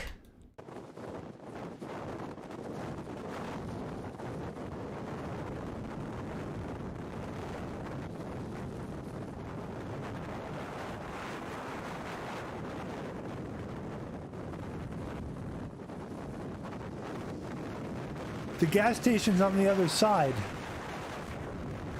Plot twist. Plot twist. The gas station is on the other side. Right? They're showing the same ones. Tornado destroys a school gym. I think I've seen this one. School gymnasium. Whoa. That was quick.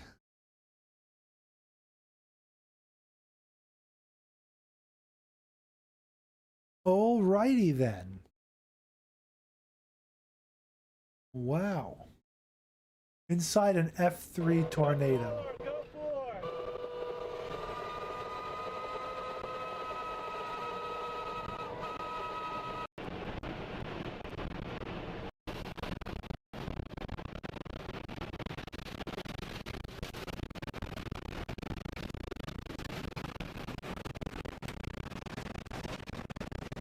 You got to worry about something hitting your car, a huge log or something, right? Fence post. Holy moly. I'd be praying the whole time. Let's try to find a good one. Ones that are heavily commented on.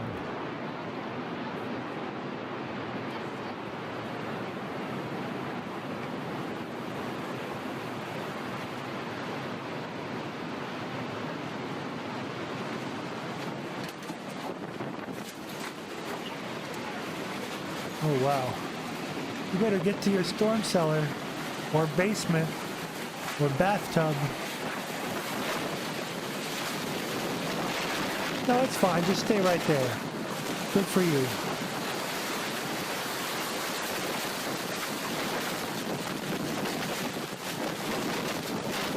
Oh no, bro, it's fine. Bro, it's fine. Yeah, don't go to the basement. Just record the video for us to watch. That's far away. This is not far away from where I live. We never get tornadoes, but that doesn't excuse the stupidity of him filming. Oklahoma tornado web M. More Oklahoma. I think, yeah, I think this is the one you're talking about. No, this is 1999. More Oklahoma.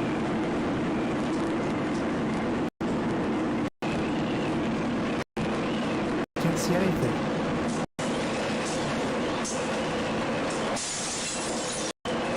Damn. Definitely bad, but really couldn't see much. Probably the one from 2013 was more visual. What about the fire whirlwind, right? Pretty wild.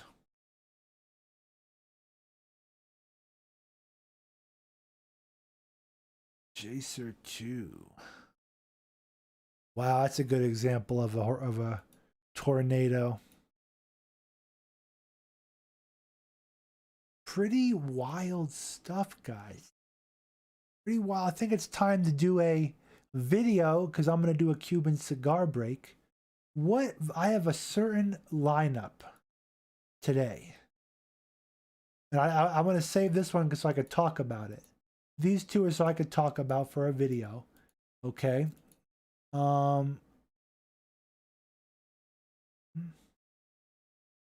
Let's do this one, okay? This is a 4-minute video about Deus Ex 3 Insurrection, canceled Ion Storm sequel.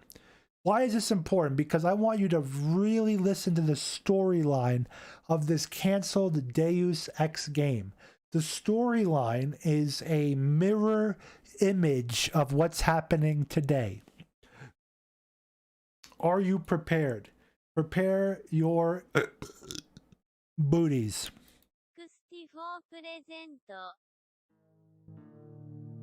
As you may have heard, Deus Ex is a popular first-person action RPG originally conceived by Warren Spector. There are currently 4 games in the main series. The first 2 were developed under Spector's watch at Ion Storm, while the 3rd and 4th games were developed by Eidos Montreal. But thanks to a feature on Eurogamer back in 2014, it was revealed that Ion Storm actually worked on 2 alternative versions of the 3rd installment, called Deus Ex Insurrection and Deus Ex 3 respectively. Deus Ex Insurrection's setting saw America falling into bankruptcy in 2027. Other rising superpowers, including China and Russia, were trying to take advantage of this situation and were bankrolling insurgents on US soil, while the European Union attempted to bring the US under its jurisdiction. The first, 3rd Deus Ex was to take place 25 years before the events of the original game, and so you're playing as Blake Denton, father of the first game's protagonist, JC Denton. Blake was described as the $6 million man meets Tom Clancy, a biomodified secret agent who was very much ahead of his time, though lacking in Christ allegory. By setting the game in a more contemporary world, Ion Storm hoped it would appeal to a broader market than just science fiction fans. As in the first 2 Deus Ex games, there would be many avenues you could take during the game, and the fate of the world would, once again, depend on your choices. In Deus Ex Invisible War, it had been easy for the player to change factions. Ion Storm wanted to change this. Once the player had joined a particular faction in Insurrection, it would become extremely hard to convince other factions to let you work with them, thus avoiding espionage-based flip-flopping. Taking cues from the most popular games at the time, Ion Storm wanted to alter Deus Ex's mechanics. These plans meant the combat would be more like a mix between Halo and Splinter Cell, the role-playing elements would be similar to Knights of the Old Republic, and stealth more like Metal Gear Solid, with the AI of Far Cry, though likely not the lush beachfronts. Before these plans could come to fruition, Deus Ex Insurrection was cancelled when Warren Spector left Ion Storm in 2004. Another key member of staff on the Insurrection team, Art Min, left shortly after. So they talked about in 2027 America going bankrupt and Russia and China funding insurgency groups on the ground in America to weaken it. And together they founded Junction Point Studios in 2005. Though Insurrection was cancelled, Ion Storm was still keen on developing a 3rd Deus Ex, this time with one Jordan Thomas, at the time lead designer for Thief Deadly Shadows, heading up the project. Thomas's vision for Deus Ex 3 was to make it an open-world game set in New Orleans. The player would be a failed biotech experiment forced to become a mercenary for different companies. It was clearly very much in the Deus Ex vein. Unfortunately, most of Deus Ex 3 was only ever conceptualized on paper and little to none was ever put into an actual playable product. Eidos closed Ion Storm in 2005 due to financial difficulties, and Jordan Thomas went on to be hired by Irrational Games to work on Bioshock. One Deus Ex project at Eidos did make its way to release, though not in its originally intended form. The game, initially known as Deus Ex Clan Wars, released in 2005 as Project Snowblind, modified a good deal from its originally intended multiplayer-focused approach. Beyond that, it was a wait of some 6 years until we were able to once again play a true Deus Ex game, with the 2011 release of Human Revolution from Eidos Montreal. Mankind Divided followed in 2016, and the rest, well, we'll have to see how that turns out. You can read more about the aborted Deus Ex 3s and other cancelled games on the Unseen 64 website. Check the video description. Pretty radical, though. That would have been a good game, completely. Let's talk about this. I want to talk about the new deadly trend on Twitch that most streamers don't even know they're a part of, or what they're doing, what they're teaching kids. And it's not the hot tub stream that is so dangerous. Those are pretty bad.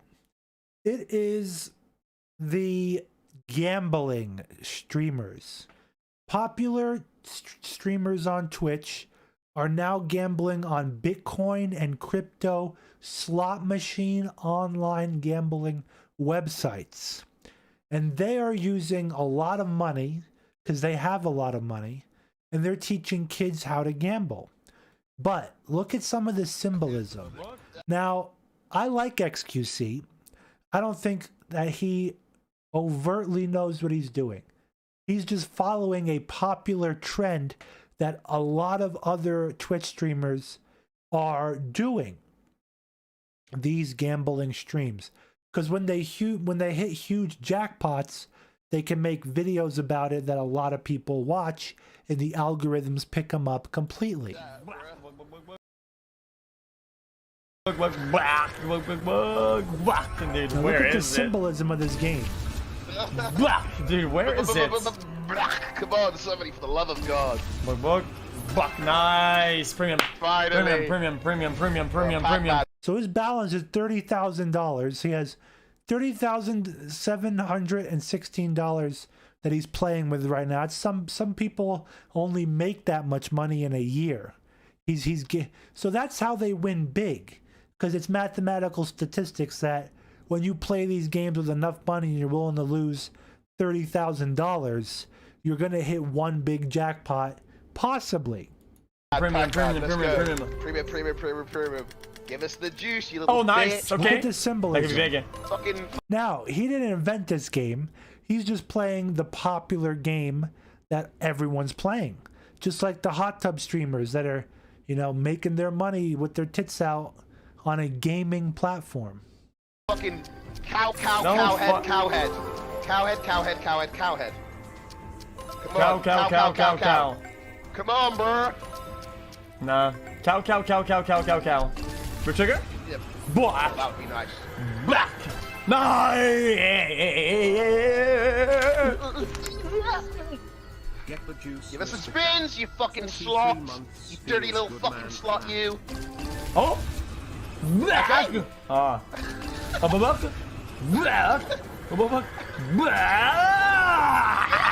So you get the idea. These are massive videos, okay? 200,000 views, a lot of likes and dislikes.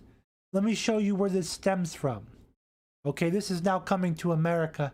Japanese culture is huge on gambling at a young age, called pachinko. In a market valued at $200 billion a year. There's scarcely a street across the country that doesn't have it, and you'll often hear it before you see it. Loud, confusing, and a national obsession, this is pachinko. Japan's gaming obsession. So this is huge. Technically, we're just going to watch the part where they talk about the legality of this, because gambling is not legal in Japan, but there's a loophole. See how these companies get loopholes like loot boxes and loot crates? That's a form of gambling. Isn't this crazy? Now, I am not saying that gambling is bad. As long as you know how to control yourself, know how to gamble, know that it's just a game, go in with a set amount of money and leave, not go above your allowance. Always have a parameter around it, because gambling is a slippery slope. I like poker myself. Do I play it maybe once a year? I haven't played it in a couple years. It's been a long time. But look at this. Remember, guys, this is not gambling technically in Japan. If you've never set foot in Japan, there's a good chance you'll have never heard of pachinko. I had no idea what it was until my first day in Japan when I accidentally stumbled into a pachinko parlour in central Tokyo and was subsequently deafened by the noise of hundreds of shrieking machines and thousands of ball bearings being blasted in every direction. I think the best way to describe pachinko is it's part arcade game, it's part gambling, and it's part noise. It's just so unbelievably noisy. But why is pachinko popular? And how do you play it? I don't really have the answers to these questions. I'm awful at it. So today I've enlisted the help of a good friend who is a retired veteran of pachinko, and he's going to share with us the secrets to success. Isn't that right, Natsuki? Hello everyone. Let's pachinko. Let's go. Pachinko has its roots in Chicago in the early 20th century, when gaming manufacturers started selling the Corinth game, a children's version of Bagatelle pinball. In the 1920s, the game made it to Asia, becoming a hit in Japan, where it became a staple of Japanese sweet shops as a means of getting children to stick around and stuff themselves with more candy. And it soon got the nickname of Pachi Pachi, an onomatopoeia referring to the noisy popping and snapping sounds of the game. In the 1930s, the game found a more mature audience, when the board was turned upright and made larger. However, World War II began, and most of the machines were scrapped for metal.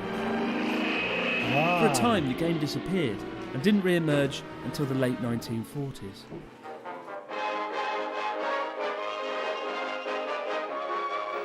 But it wasn't until after World War II that pachinko became really popular, with a surplus of metal ball bearings in factories across the country and an entertainment sector desperate to be filled. It wasn't long before pachinko took the country by storm. Oh, come on, really?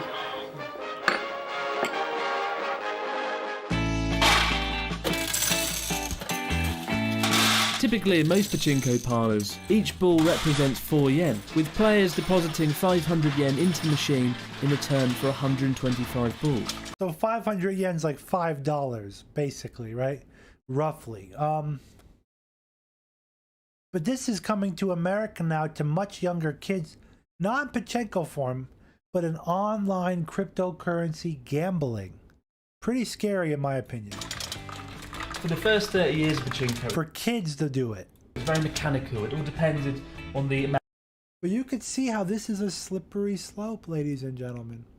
Slippery slope. We'll watch that after. What other cooking do we have? Look at this cooking thread. Look, wholesome McDonald's ashtray.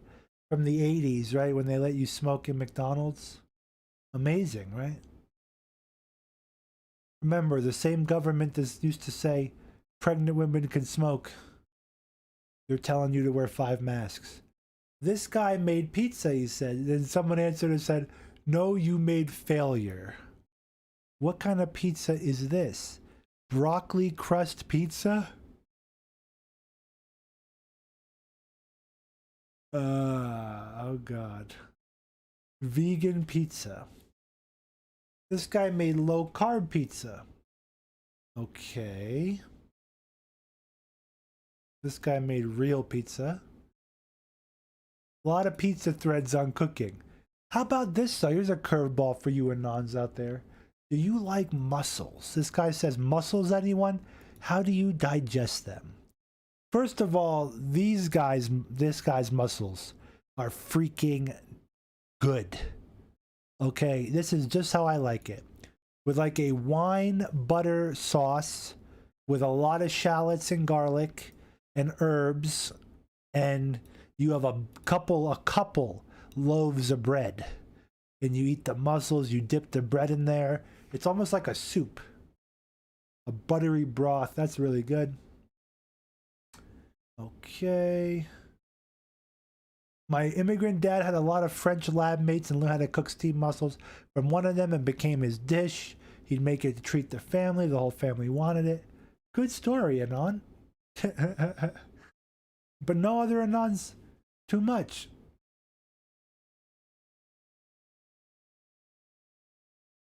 He's tried a dozen variations around the world.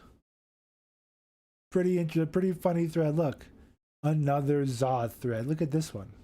This is like a modern work of art, right? Pizzagetti. Oh, what ghetto? Pizza ghetto.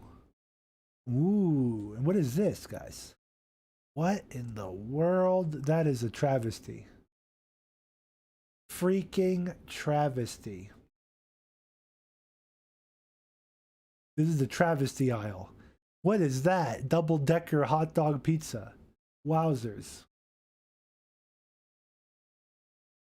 Oh my God. What is this? Are these pizza birthday cakes from Brazil? Brazilian pizza birthday cakes. I mean, have your pizza and a cookie all in one, guys. Or a whole chicken on your pizza. Or a sopa de Macau on your pizza. Italiana, that's scary looking. There's a flan on this one, amazing. And an entire case. 4812, 4812. An entire case of beer on top of his pizza. Wow. That one unironically makes the most sense. This is an everything pizza. Looks like crap. What is this? Hot dog. Papa John's hot dog pizza? No. Scary. Brazil pizza. Terrifying. I think there's a YouTube video about that. The Brazilian pizza meme. What is this? Sushi pizza. That is sacrilegious. That is worse than pineapple on pizza. Change my mind. Change my mind. Banana and pineapple. Wow. Or is it plantains? I don't know. Just as bad. What is this? This is like Jewish kugel pizza. Kugel pie. What is this? Holy moly. Okay, next cooking thread. Late night chicken sandwich baby. The guy said, I can't see the chicken at all. Where is it? What's up with the roll? It's like pretty dusted. I'm jealous, someone said. Ugh.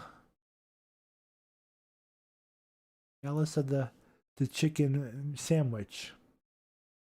What is this? What's the last thing you actually made? Also, what are you planning to make? Please, it could be just buttering your effing bagel. I just can't take another effing fast food thread. This guy has like chicken, really nice looking chicken, and a casserole of some sorts. This is like an all-American dinner. From Cook Snoop Dogg to Cook. Wow, good for you. Snoop Dogg's cooking. This might actually be Snoop Dogg cooking. A lot of celebrities post on the chins. This guy's making scallion pancakes. What does this guy make? Oh, he's I like this guy. This Turk's a happy Turk. He's cooking like an ostrich or something, right? What the heck? Guy is nuts, man. He's just putting full-on bell peppers in there, seeds and all. All over his table, too. He didn't do that in the pan for some reason. Oh my God. He makes gaudy stuff, this guy. I gotta open this up for you. He makes gaudy stuff.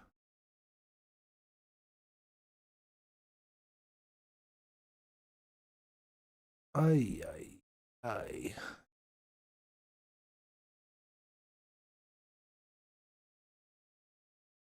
Wow, okay.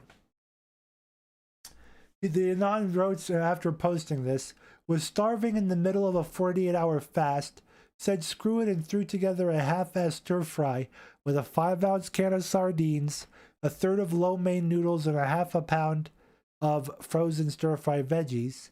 I used olive oil from the can of sardines, cooking oil, just a few tablespoons of soy sauce, few skirts of sriracha, some garlic, onion powder, crushed peppers. It was actually pretty good for being so dumb. Wow. He made French fries this evening. Well, good job, Anon. Someone's making risotto. He grilled some Beyond Burgers. What an absolute failure. Before that, I made some homemade pizza. It was tasty. That's turkey sausage on top. Well, the pizza looks better than your Beyond Burgers, I'm sure. What is that? Like Cheddar Bay biscuits? I have no idea what those are. Are those No. Meatball soup. Here's the recipe. I don't remember. Are these his meatballs? No. Someone comment. Both of those are great. What season used for the meatballs? Oh, yeah. Sour cream, they're asking. He made fidui. Fideu? This looks like something that could be good or could be very bad. What is it?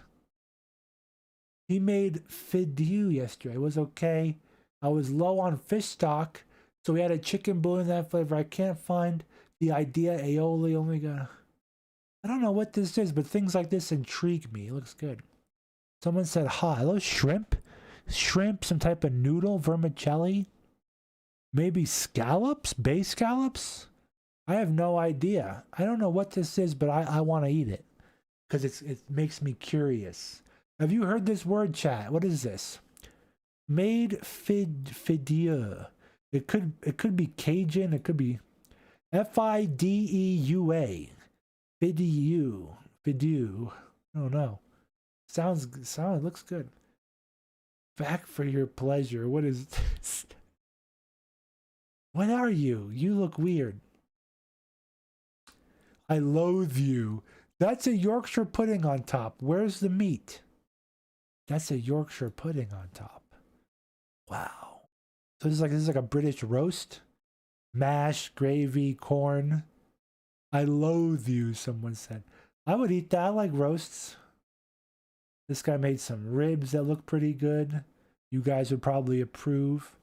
They look like they're fall off the bone. Chicken sandwich from Saturday. That looks like a good chicken sandwich. Holy crap. Good job, Anon. I made this grandma meal. Cube steak was on special. I made this grandma meal. God bless you, Grandma. That looks positively delicious. How did you do the mushrooms? She sauteed them with butter and made a gravy out of them with the drippings. Oh my God, this looks great. This is like a cheat meal, guys. Total cheat meal. I would eat this like five times in one day. Call it a cheat meal. Breakfast, lunch, dinner, mid-dinner, brunch, and dessert. I want to know how he did the mushrooms just to confirm. No one answered him back. How sad. How sad. Hash brown sandwich. Grilled chicken, mushroom and cream sauce, and parsnip crisps. I need to learn how to cook parsnips better. Yeah, I think you can mash them like mashed potatoes. Or is that turnips? I made enchiladas last night. Wow, it's a naked enchilada? What the fuck is that? I never knew eggs could be so unappetizing. What the fuck is that lighting? Why does the color look off? Where do you get your eggs from? I'm worried for your health. What did you mix in the eggs? Literally looks like a bison's penis. What the F is that? That's a gross looking egg dick. I think his lighting was off, or did someone color it? Okay, he turned a better lighting on. See, lighting is very important, guys. He made a French omelet. Yeah, the lighting was way off. Here's a real French omelet. With the chive on top, right? The chive. Cooking is a comfy thread. People, the best cooking threads. See, this is all, I'm showing you the goods. The best cooking threads are the threads that are complete chaos, I call it. What your most missed discontinued food item? From Anon, it's pick related. Franchetta sauce stuffed crust. What is the travesty? Sauce stuffed crust. Good God. Choco tacos. Those are awesome, guys. Those were good. This guy says, hungry man, Beer battered chicken. Ooh, that is a true American cocktail. Hungry Man golden battered chicken with cheese fries. Oof. See, I wasn't really allowed to eat this as a kid. So when I became a bachelor, for like 2 weeks only, I tried these. I bought like a couple of them, and they're like, it's one of those things just like the mayonnaise corn. They're like so bad that they're like, they're not good. But it's like you eat it and you're like, you're just moved to Los Angeles, you're stoned, you know, you're smoking hashish, and you're like, let me try this beer battered chicken with cheese fries. And you're like, oh, the cheese is so fake, it's so bad. But it just tastes so good right now because it's like Harold and Kumar, White Castle. Oh, yeah, once in your lifetime you have to try Hungry Man and then never try it again. Never ever try it again once you tried it. What is this? I remember these. This is something that I tried once as a kid. I think I was allowed to get it once, and I was like, Mom, Dad, this is not good. This is not good. Horrible. I'd probably eat it right now, though. Want to try it again. Get a second opinion. The Altoid Tangerine Sours. These were good. These probably so far I'd be upset that those are discontinued. Garlic bread pizza DiGiorno. This was really good. I remember this. During my bachelor years, I bought a few of these. Bertolli meal soup. Meal for two Italian wedding style soup. Sounds pretty good. Those are actually pretty good. They make those pan meals. Quick little thing. I don't like cheeseburger ravioli. Holy crap. Chef Boyardee was not good when I growing up. I did not like yakisoba, cheddar cheese. Pizzerias? Pizzerias. It was like chips, pizza flavored chips. Cheetos and a thing. Gator gum. What is this? Gatorade gum helps quench thirst? Ooh. How does it help quench thirst? I don't know. These were awesome. Doritos 3D. When we were in high school, we used to get, like, cut the tips off or bite the tip off, and you'd fill it with Cheese Whiz. Complete degenerate tier food. Cheese Whiz filled Doritos 3D. The McRib confirmed that it'll never be in the UK because of Muslims, this Anon's saying. You know, I have never eaten a McRib sandwich. I don't think I ever will. This just scares me, the idea of the foreign patty. This is the embodiment of this Anon's childhood. The fruit striped gum. Here, tell me I'm not wrong on this, chat. This is the only flavor gum. I've only eaten this once where the gum is fresh. Every time I've eaten this, it's been stale, completely freaking stale, completely. I see Ecto Cooler. Remember that? Oh my God. Never drank that. I thought it was weird. But definitely nostalgic AF. Meatball Bakes. Oof. Doritos Late Night. Last Call Jalapeno Poppers. Snapple Pie. Ugh. Oof.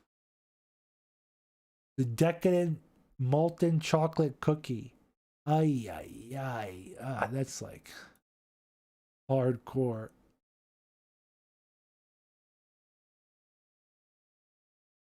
People complaining about their burgers from Wages. He said no cheese, and they put cheese on it. Oh my God, the travesty. The travesty. Japanese food. We could do a whole hour on that. Crazy stuff. Let's take a break and watch a video. I wanna show you about the chip shortages in China. We're making a whole video on this. You're gonna love this. Inside China's accelerating bid for chip supremacy. We're not gonna watch the whole video, the long video, but we're gonna watch bits and pieces, and I'm gonna break it down. Right? Let's take a look. Almost everything we use depends on silicon semiconductors called chips. From your iPhones, your fridge, your air filter. The most advanced supercomputers, the most basic toaster ovens. What's turning on your indicators, what's turning on your radio in your car, that's a chip. Today, about 1 trillion chips are made a year, or 128 for every person on the planet. And China's government is lending the industry the same strategic importance it gave to its atomic bomb program. It's arguably a lot more important because you are talking about China becoming self-reliant on the technology that powers all of mankind's future scientific advances. The key semiconductor is the advanced logic chip.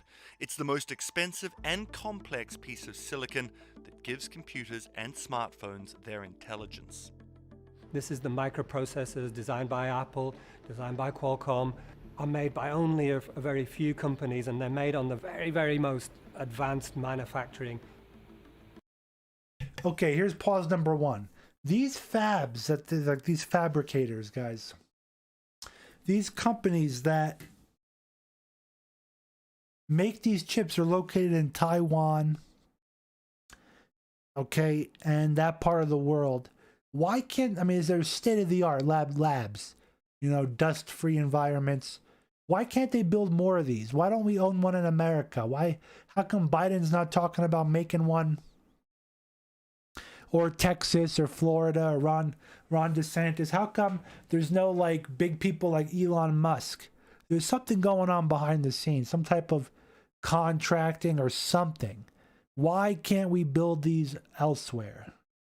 Right now, there's one company that's crucial when it comes to making advanced logic chips. Taiwan Semiconductor Manufacturing Company, or TSMC.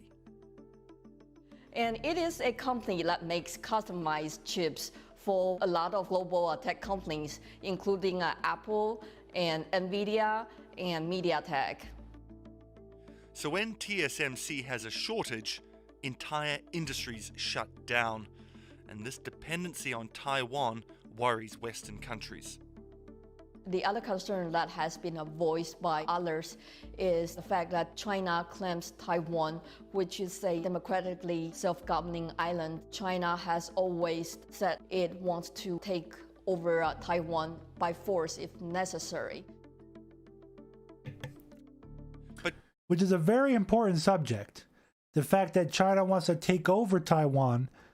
I mean, does Taiwan have natural resources that other countries don't have that makes them capable of producing these chips? Why can't we build this elsewhere? Someone answer. China's I also might be too worried dumb to know. since they too rely on Taiwan, which has strong ties to the US for their chip imports. The result of all this? Multi-billion-dollar plans by multiple countries in a race to dominate the mother of all cutting-edge technologies.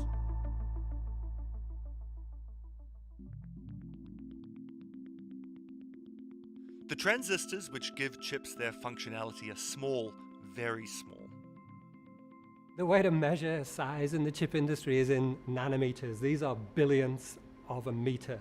The current state of the art is 5 nanometers. They are smaller than a virus. Very soon we're going to get to the point where these layers of materials that we use to build up a transistor on a chip are going to be an atom thick. Once we get to that point, we can't make them any smaller. The smaller transistors are, the more you can fit into a chip, which in turn will offer more computing power. But making these chips has gotten so incredibly complicated and expensive that it's difficult to keep up. That's why the number of manufacturers at the industry's cutting edge has fallen from over 25 in 2000 to just 3. There are fewer and fewer companies actually producing leading edge silicon for a very simple reason. You need $15–20 billion to build just one semiconductor factory, and that factory is obsolete within 5 years. That means you need to be running that plant 24/7. It needs to be producing hundreds of millions of devices a year, and those devices need to be selling at a very high premium, otherwise you're losing money. And there are really only a few companies that understand the brutal, economics of the industry and that they can play that game and win. But now the American champion Intel has shown signs of a slowdown. Although it's dominated the industry for the last 30 years, it's starting to fall behind in manufacturing and has announced that, like everyone else, it may start outsourcing some of its work to TSMC. What's really changed, though, over the last decade is that you've had what's called the... Intel has fabs around the world, but not enough in America. It's crazy. Birth and the growth of foundries. These are companies that specialize only in manufacturing and take designs from other companies and make them with the best process technology. In the past, they couldn't really keep up with Intel, but now, particularly TSMC and to a secondary extent Samsung, have actually got ahead. The net result of that is that a company like Qualcomm, a company like Apple, can design a processor, send that design around the world electronically, and have that design made into a piece of silicon on a more advanced process. By volume, South Korea's Samsung actually makes more chips than any other manufacturer. But the company mainly focuses on memory chips, rather than the custom-made logic chips that companies depend on TSMC for. Everybody wants TSMC to do their best stuff because TSMC are better at it. It's simple as that. The economics and the technology, they've won.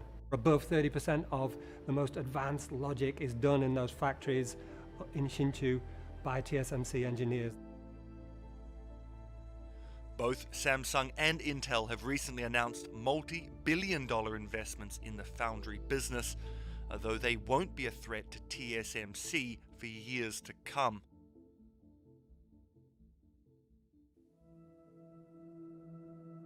But whether it's South Korea, the United States, or Taiwan, China's relationship with all three is less than ideal. Not to mention, a lot of the equipment and software provided to TSMC China is and asshole. Samsung to manufacture chips is made by US companies. There are only a select few companies that can make these machines that scrape off these fine patterns with ultra UV lasers. This is science fiction level technology applied. Yeah. This is what the average person does not realize. It takes people that are into technology, into the architecture of CPUs, GPUs, the microscopic nano architecture. The way they make these devices, they molecularly bind them to materials. It's modern day mysticism / alchemy / technomancy. It is insane. And maybe that's why there's only certain countries that have this. Materials here in California, KLA-10 Core, lots of these companies that you've never heard of are absolutely crucial in the supply chain in making these machines that then translate into these multi-billion-dollar factories that make chips. And the US has leveraged its position to enact sanctions on China, banning the country from using US technology out of security concerns. So we're all familiar with the example of Huawei, whose smartphone business has basically been essentially obliterated by US sanctions. Whether it's software, whether it's actual chip components, materials that go into chips, or equipment that you use to fabricate chips, all of that is technically banned. The American tech embargo began as an effort against Huawei over national security, but bans and restrictions now affect at least 60 firms. These include SMIC, China's chip champion, which has been put on a blacklist. At the end of 2020, TSMC's sales to Chinese clients dropped by roughly 70%, and for the first time ever, Huawei reported a drop in revenue. I think China's rise as a superpower in technology is regarded as a threat to very fundamental American interests. They are military foes, and the last thing Washington wants is also to see a technological foe with the wherewithal or the capabilities to wage technological warfare on the United States.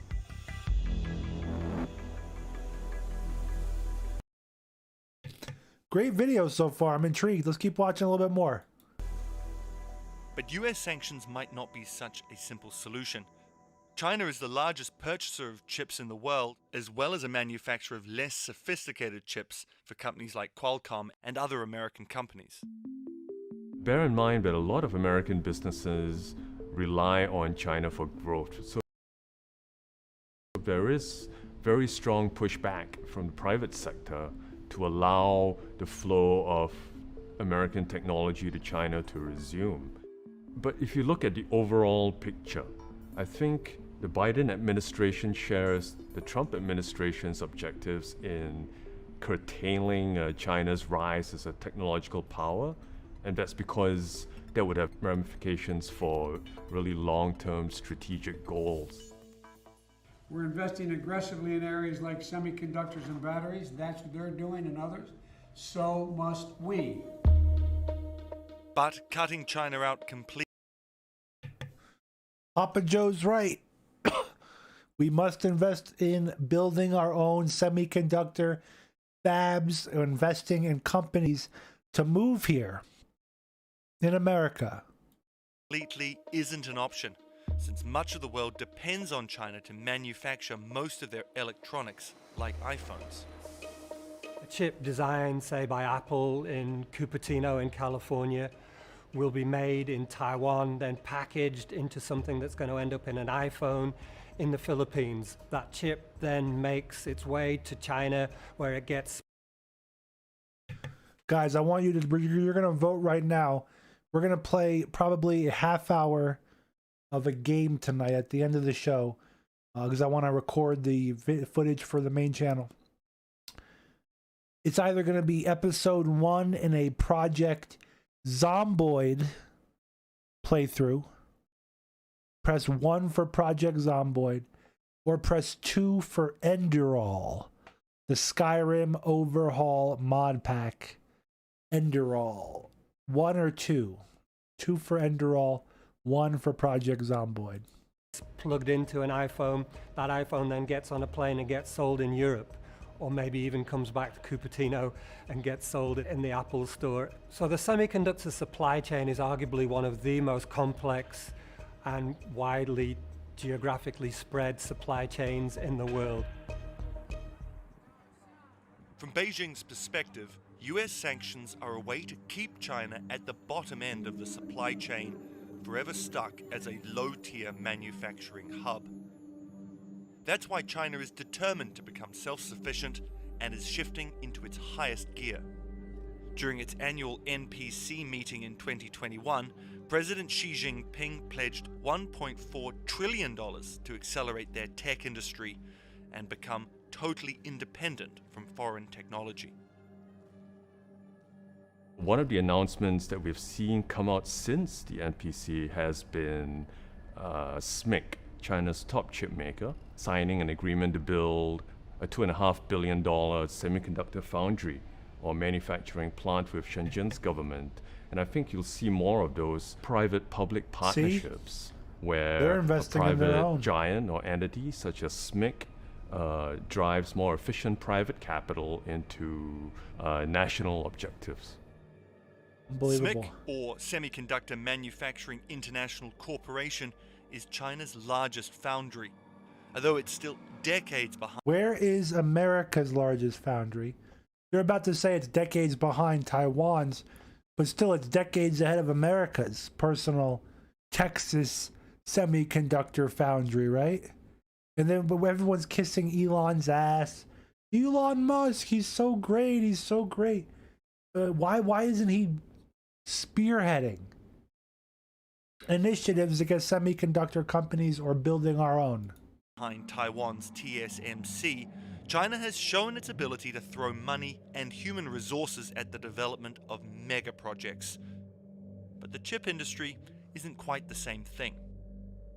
There have been numerous failures in terms of China's domestic chip development effort. SMIC is an example of a success, but there have been plenty more that have fallen by the wayside. Literally hundreds of much smaller corporations that you and I have never heard of, that raised capital but ultimately failed to deliver on its goals. TSMC has shown it takes much more than capital and human resources. It takes time. So TSMC was founded in 1987, and it has spent more than 30 years in developing and creating its own manufacturing technology. It is just not very likely that you can create a comprehensive semiconductor ecosystem overnight. And unlike the US or China, Taiwan's economy is largely That woman built speaks with around inflection. semiconductors. TSMC is located in the small town of Hsinchu, which hosts a whole ecosystem of other well-established chip manufacturing and packaging companies. Wow. And the industry also attracts Taiwan's best talent. One of Taiwan's best paying. I mean, guys, let's call it how we see it. If this was like Star Trek, this would be like a highly advanced subsection of humanity that is creating highly advanced, high technology. If this was Lord of the Rings, this would be like the dwarves in their caves with their high technology, right? Like this is like out of some cyberpunk futuristic. Like we have a race of people, and God bless them, and they live on a small island. It's almost like, you know, the Ewoks in Star Wars. Like, I'm just making some of the stuff out there, but they live on a small island, okay, off the coast of China, and they're making the most high technology that the entire world needs. This is something out of a science fiction novel. China can't even keep up with it. America's too busy. You know, we're too busy with celebrity gossip and Joe Biden maymays. I don't know what our problem is. We're too busy about environmentalism. And literally a small group of highly advanced aliens, as far as I'm concerned. You know, God bless them. But no other nation is doing this. How is this?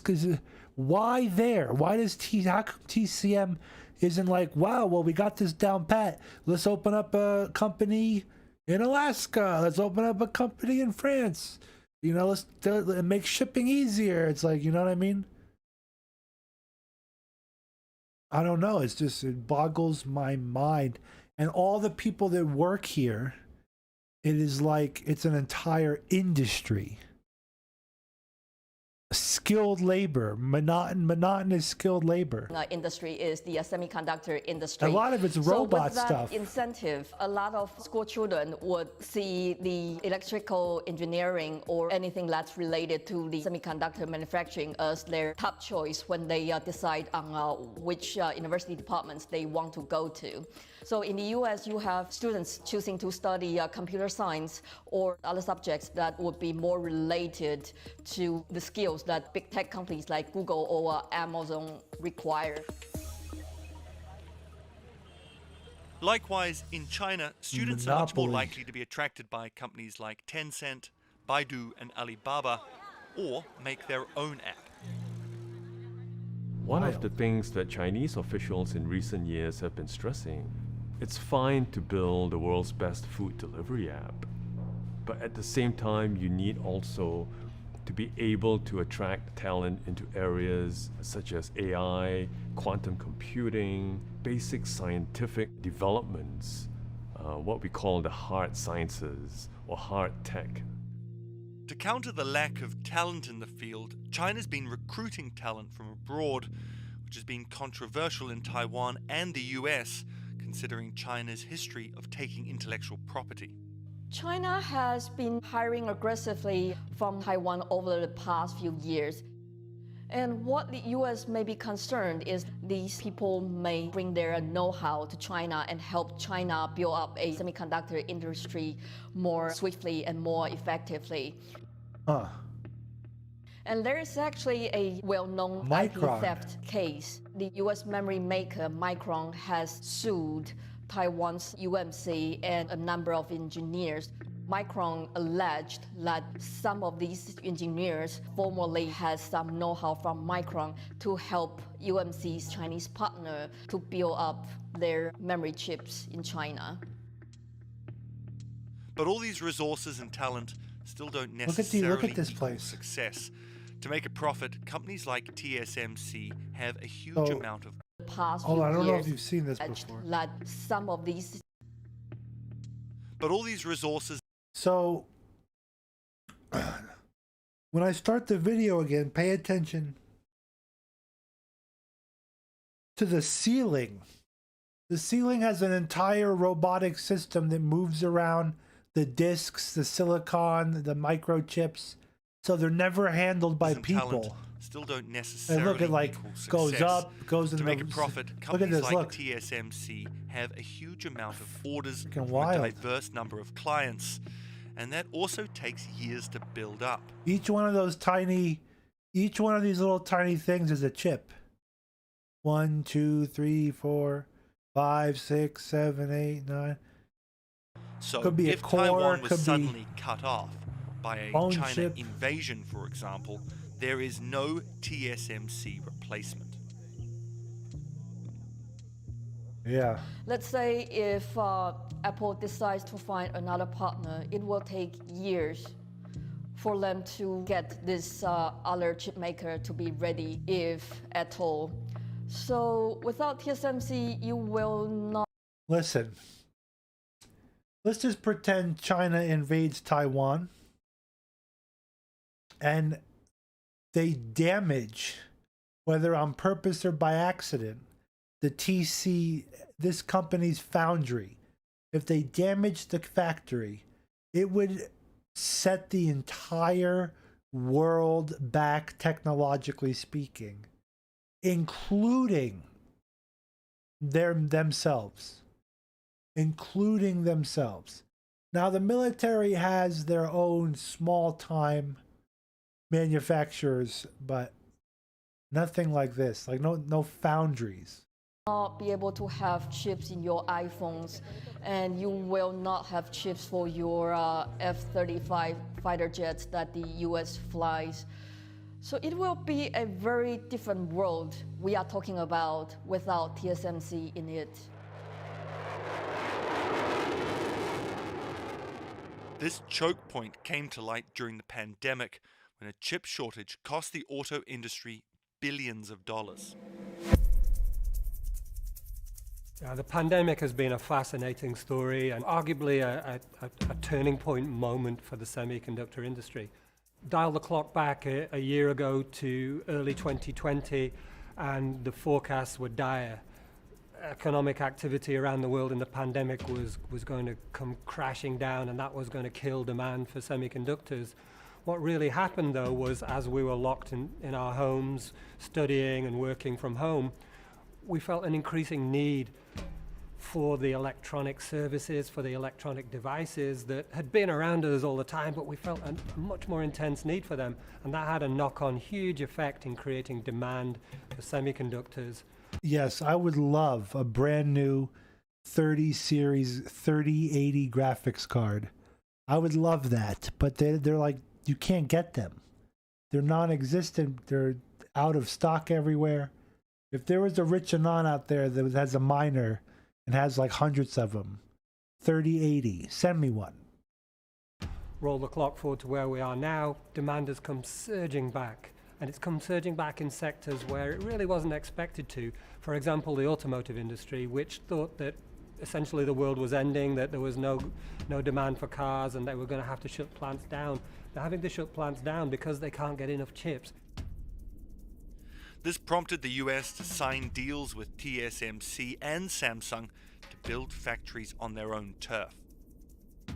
If thank God, Trump. we see what's being billed as an electronic Cold War fully materialize, that China goes its own way in technology, that Europe and the US go in another direction, then perhaps it makes increasingly more economic sense to have facilities here.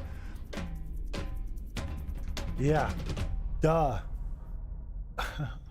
The biggest economic choke point of the 20th century may have been oil passing through the Strait of Hormuz. Oh, God. Now it's microscopic silicon transistors manufactured in Taiwan. Transistors. While the US and China are fighting for control of the technology, they still depend on each other for the most part. The trade war really is a case of be careful what you wish for. The chip industry brought attention to itself and lobbied for action against China for years on IP protection. Now that it's happened, they're not happy with the situation. Why they're not happy with that situation? Because they depend upon the Chinese market. It's the fastest growing, biggest market. They need to be able to sell chips into China. Right now, China needs them. China needs what they're producing. Massive wake-up call for China, massive call to them to show that they need to be independent. The worst case scenario for the US is that China makes that leap, that this next 5-year plan or the 5-year plan after that finally hits home. Chinese chip manufacturers emerge and become competitive to Intel, to Nvidia, to Broadcom, to what Apple can produce inside. The worst case scenario, at least from a globalist's point of view, is bipolarization of the world, where you have US and China and countries around the world lining up behind one or the other. It's not good for a lot of things, just starting simply with global trade. But if I may be allowed to wax lyrical for a second, it ain't good for the advancement of humankind. Ah. Very good video, guys. Holy moly. You could see how dire situation, if anything bad were to happen to that plant. They have to diversify and build over here immediately. Let's take a look at the one thing from E3. I want to take a look at the Halo Infinite from this knucklehead. Oh, what is this? Oh, damn! We saw it as like another avenue of not just skill expression, but tactics for teams to coordinate around. Now, my predictions, Halo Infinity, or Infinite, whatever, I think it's going to be good. Free-to-play multiplayer, so we could all play it. Eventually, they'll get the multiplayer down pat. And it's all new. New Halo, new physics. I think it's going to be good for the series, and I think the Zoomies will like it. Let's see how XQC reacts. The exciting combinatory nature of, this toy plus this toy and how those interact with objectives is super amazing. Looking at how the power-ups play, like your it doesn't look bad. The overshield and the active camouflage. For this title, what we're excited for is you pick that up and you choose when you activate it. It goes into your inventory. If you haven't used it and someone kills you in multiplayer, you drop that overshield and then they can. I don't think I agree with that. That to me is very legacy, but we took the equipment side of it and modernized it. When it comes to I think that makes sense. We went in and decided to invest a lot. I like that if you were to take out somebody, you get their stuff obviously and their power up. Why not? All the other Halos did that. And the systems, when I take damage in my Warthog, my wheels can get blown off. No, impossible. Can get blown off. There's different. That's impossible. Nice. Aspects of the vehicle that change how my vehicle handles now, and that's something that's brand new. The other thing we added to that is this doomsday mechanic. So when you hit this threshold, the vehicle catches fire, and it's very much you've got a certain amount of health or a certain amount of time, and you got to choose what you want to do with the last minutes of this vehicle. We've got a cousin to the Warthog, which is the Razorback. The back has this multi-storage compartment that you can put a lot of stuff into. So if you want to put like detached turrets, power weapons, fusion coils, objectives, and that is what's really making the Razorback kick a lot of butt. The Razorback in the campaign. The levels That's kind of smart, actually. Define pace for the game, how frantic it is, and they define that iconic fantasy for players as they're entering that match. What do they want to do? What type of experience are they hoping to have? What kind of combat, what kind of dance floor is there available to Well, have? this is what's promising. I agree with that. I think it's promising too. The age group of the guys working on this, they're definitely like Halo tier 30-year-old boomers, you know, that 40-year-old range. Like they might resurrect this. I don't know. I like how the physics look, the movement, the physics. It's Halo's physics based again. For me, BTB is all about experiencing the full extent of the sandbox of Halo. The only problem is that this might be a bad thing, okay, but I just feel like when there's so many options and so many crazy things, it'll make it so usually things settle into metas that are super hard and hardened or whatever. Everybody does one thing. Surprisingly enough, when there's so many options, everybody does like one or two options. And there's like a hard meta when it's competitive. That's usually what ends up happening. The full extent Depends on how big the round is, my opinion. If there's enough people, then all the items are getting used. Weapons, the but the meta thing's always there. We really wanted to take that kind Isn't of that concept, those Valhalla feels you had, you know, They playing just have to balance playing the everything. previous games, and just turn the volume up. Why is Vehicles every gun are so no longer fast? Just spawning at base. Shotguns, bang, bang, bang, bang, bang, Pelicans pistol, delivering them with a commander in your ear telling you that He had Zoomer Pelicans are core. be dropping off these vehicles. We have Halo 2 can drop style vehicles Delta off. Halo mission weapon pods that fall from the sky to resupply the field. That's where it makes it feel like a real battlefield, and it's very exciting. This is not just more players. This is just a GTV. certain beautiful slice Well, I of love that sci-fi map. chaos. It's like Valhalla kind of modified. The announcer is your big gameplay moments, your game modes, just like the way it was before. Personal AI is Yeah, really we love the reflection announcer. and information for the player. Personal AI. Designation button. So if a player grabs a flag, your personal AI is going to tell you to, get that thing back to base Huh. and give you some like I don't know about that. moment updates. Our team took the enemy flag. What if we can let Nah. players choose their own AI, and each one of those are different voices, so that players can find the one that fits their personality and their Who knows? I don't know about They it. add to the No sense of shot. At me least. as a Spartan being more important, and for us in multiplayer, it is really about becoming a Spartan. You're Spartan. You are you inside of the Halo universe. The body of customization content that we have on day one ensures that there will be millions See, I think this will be of big. customization combinations for Spartans on the battlefield. That's cool. That includes things like armor coatings, armor emblems, various armor effects, down to the individual armor pieces. So your shoulders, your gloves, your knee pads, your helmet, your visor, your helmet attachments. Then you look at weapons, and we've got a whole slew of customization offerings there. Vehicles have a huge pool of customizations too. We support customization in the game. Guys, Players can do the same thing. You use this thing in microtransactions, okay? When they've had customizable armor for years, dude. It's always been a thing without no micro dog shit. Thing on HaloWaypoint.com. They're unlockables. As well as the Halo Waypoint app. They've never had money This shit is like the this. Spartan, the soldier inside the suit. We I want don't the think this Spartan is to micro represent either. the player as much as possible. They can change their They said body that type earlier. and their voice, as You'll well see, they'll as say it choose again. prosthetics for the first time. Coatings offer us a unique opportunity to craft some hyper-polished FQP? looks and let you express yourselves in ways you've Yeah, never but been able if to you before. bought the game, We're coming at this from I'm sure you'll get a bunch of armors and shit. So what that means is that there's no random. You can loot unlock in to the this. There's no campaign and loot whatnot. boxes.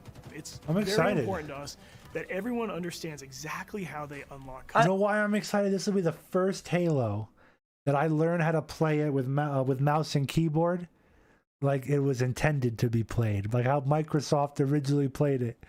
Listen, I played Halo my whole life on controller. I just don't want to go back to controller. I gotta stay crisp. But we'll see if there's like auto aim and the controller has advantage.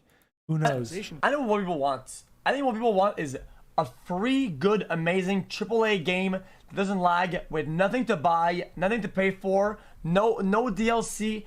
People want like people have this idea that like servers run on water or some shit.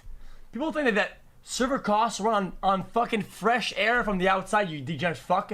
What is your problem? And we have a variety of places where they can do that. First off is the Battle Pass. The Halo Battle Pass will never be taken away from you. And what I mean by that is once you buy it, it's yours and does not expire. In future seasons, you can purchase old Battle Passes as well as the current Battle Pass and choose which Battle Pass to put your progression towards. All of these rewards are single source, so you're never going to be confused about where things come from. If you can unlock something in the Battle Pass, we're not going to let anyone circumvent that. Hey man, Dota servers are always up. The game is microtransactions though. People buy cosmetics. I mean, you rich, you don't care, but we care. Dude, you're fucking dumb. It's not about the fucking money, ass fuck.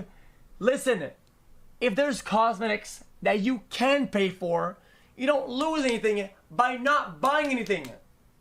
Bitch, you can buy nothing and it doesn't do anything. You can still play the game, you fuckhead. Purchasing it. Like, what is your problem? A lot of our stuff is unlocked through playing the game. You don't understand? If there's nothing to buy and the game is free, they're making $0. What the fuck are the devs gonna run on? Fucking food stamps and ramen, you asshat? What are the servers gonna run on? Fresh air from the outside, ass cuck? Game and only through playing the game. All customization is what the fuck, just dude? Cosmetic. Every season will have its own theme and introduce new components, new looks, new gameplay for players, new opportunities to earn and collect cool rewards. We've seen the samurai already. That's one of our... You're saying it isn't about the money, but it is about the money. Lol, which is it? Oh my fucking god. It's not about the money for the player, and the devs know that. So it is about the money for them, and they make a compromise that makes it so the player gets what he wants, cosmetics, and the player doesn't lose what he likes, gameplay.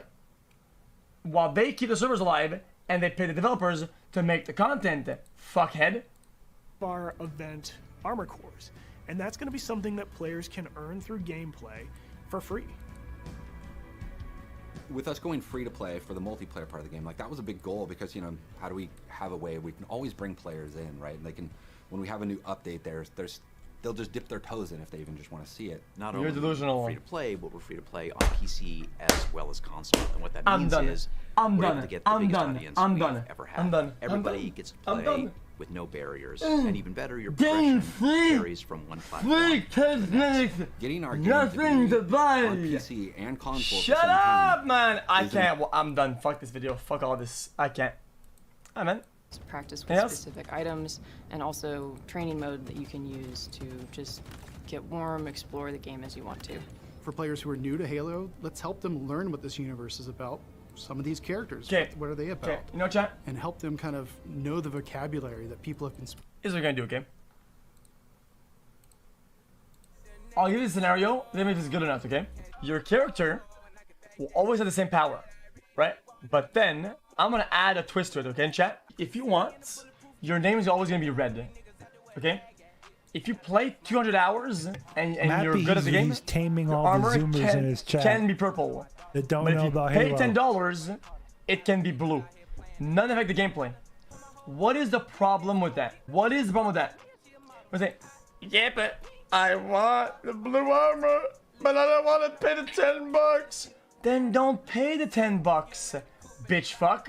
Then don't pay it. Regardless, when you play the game, it is still the same. The only thing you're gonna miss is both your forearms on your POV aren't gonna be blue, bitch. You want your arms to be blue? Then go to the neighbor's house and mow the lawn for $10, fuckhead. Fuckhead. I like how he tames the zoomers, chat zoomers. But yeah, I think the new Halo looks good, and the fact that it's free to play will guarantee that I am going to be able to play it. Put it that way. The rest of these videos we might save for later. It is getting late here. Let's see if we have another short one. This one is interesting. We could do short, quick. Around 3:40 this afternoon. Really tough day in Worcester after yesterday's funeral for the police officer. So everyone is definitely pulling for this child. Live in Worcester, Rondella Richardson, WCVB News Center 5. Tough indeed, Rondella. Thank you. And epic encounter at sea. A Cape Cod lobster diver is recovering from injuries after he says he got caught in the mouth of a humpback whale. Our David Bieniek just spoke with this man and is live in Wellfleet. David, this is unbelievable. Absolutely, Maria. It is a whale of a tale. Some might say a whopper of a fish story. But this one comes with eyewitnesses. Who's trying to get me out? Still in scrubs from his trip to the hospital, Michael Packard has pains in his legs and a story of biblical proportions. Packard was diving off his lobster boat, was near the bottom when he says all of a sudden he felt as if he'd been hit by a truck. And everything went black. And all I could feel was just muscle and skin all around me. Packard says he was in total darkness and he could feel the whale's movement in the water. But at first, he didn't realize what was happening. It was like, did I just get bit by a shark? Or no, it's not a shark. I'm in a whale's mouth. Oh my God. You figured that out while you're inside the whale? Yes. He struggled, thought about his wife and 2 sons, and thought he might die. Then after about 20 or 30 seconds, he says the whale spit him out. And then all of a sudden I saw light and white water everywhere. And all of a sudden I was thrown from his mouth. He was shaking his head, trying to eject me out of his mouth. Packard's shipmate saw him come flying out of the water. The captain of a charter boat that was nearby says he did too. Wasn't sure what it was. Then when I saw the white flipper fin on the side, I go, that's a whale. And then all of a sudden I see Mike feet first coming out of the water like this. I think I was in shock a bit. I had to actually pull over and call him back and say, what did you tell me? Packard says the whale was a humpback about 35 to 40 feet long that might have mistaken his scuba bubbles for a school of fish. He says the last thing he saw was the whale's tail swimming away. As soon as I landed in the water and was floating there in excruciating pain, I was like, oh my God, I'm alive. Wow. What a story. Well, Packard says he does have some pain in his legs, but the whale never broke the skin. Packard says he plans to be back in the water as soon as he's feeling a bit better. In fact, he says he feels very lucky.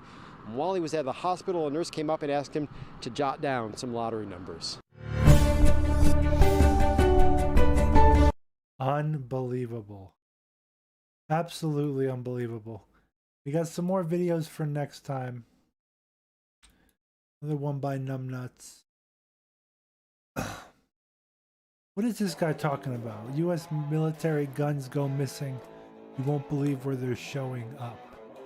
The last few years of violent crimes with guns, and the guns being tracked down to being U.S. military firearms, many of which have committed hundreds of crimes.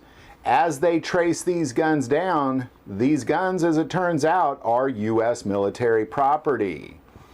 A recent Beretta 92 that was used in a crime in New York City was tracked down to Fort Bragg, North Carolina. When the U.S. military was contacted, their records showed that gun was in the safe at Fort Bragg. But as it was, no, it happened to be being used for a few years in crimes all around New York City. Wow. There are at least 1,900 firearms that are lost or missing from the U.S. military between 2010 and 2020. Among the lost or stolen weapons are 1,179 rifles. Now I'm assuming these are M16s or M4s because M16s are also being traced as being guns used in crimes that are the property of the U.S. military. So 1,179 rifles, 694 handguns, 24 light machine guns, I'm assuming they're talking about like an M60, 36 grenade launchers, 34 rocket launchers, 25 mortars, 11 shotguns, and 7 other. Now, you might say, well, so what if you have a rocket launcher or grenade launcher? You need the ammo. Well, as it turns out, a lot of armor-piercing grenades from grenade launchers are missing, as well as rockets. Recently, a man in Georgia found a pink pillowcase that stuffed inside was a small crate containing armor-piercing grenades that are able to be fired up to 1 mile, just sitting in his backyard in a pink pillowcase. Now, what this says to me is that there's clearly some theft of people in the military seeing that there's vulnerability to the security of these firearms. I don't know what that looks like. I couldn't even tell you what the process is on that, but what I can say is that clearly these firearms are coming from the U.S. military. My guess is civilians aren't sneaking onto base and somehow sneaking into these armories and taking guns. My guess is that it's personnel, whether it be military personnel or personnel on the base, handling these, but somehow at least 1,900 firearms are missing between 2010 and 2020, many of which are showing up on the streets being used in crime. So love to hear your thoughts on any of this. Put it in the comments below. If you like this video, click like and subscribe. This is if you from feel called God, Family, and Guns. Pretty cool. I never checked their stuff out, but that's an interesting video. That reminds me of a story when I was a child after the Iraq War at a local apartment complex. In a dumpster was a bunch of war medals from the Iraq War and a bunch of guns and ammo. And I told my grandpa and yada, yada, yada. But I don't know what goes on. They just dump them, or sounds like it could be definitely a story that needs to be investigated further, in my opinion. But guys, that is the end of the show. We have been going for 2 hours, almost 3. Thank you guys for hanging out. You guys are awesome. Please, if you like, give us a thumbs up. If you dislike, give us a thumbs down. I want to thank my Patreons out there. I want to thank my supporters out there. We have a great Bible study up on CHN News. Check that out. If you would like to become a Patreon for as little as $1, it would help the show. Show your support. We have various links down below to all the backup channels and ways you can support the show. The best way you can support is just by sharing the videos, sharing the topics, getting them out there. That's the best way to support. Thank you guys very much for just hanging out and being so cool. You guys rock. Have a great rest of your evening. No games for tonight. It's getting kind of late here. If I play later, I will record it for a future video. Those game videos are the best to get out there to friends and family that are super normies or gamers out there. Get them onto the channel. There's a big variety of videos now you could be spreading, so I can subtly red pill. Thank you very much for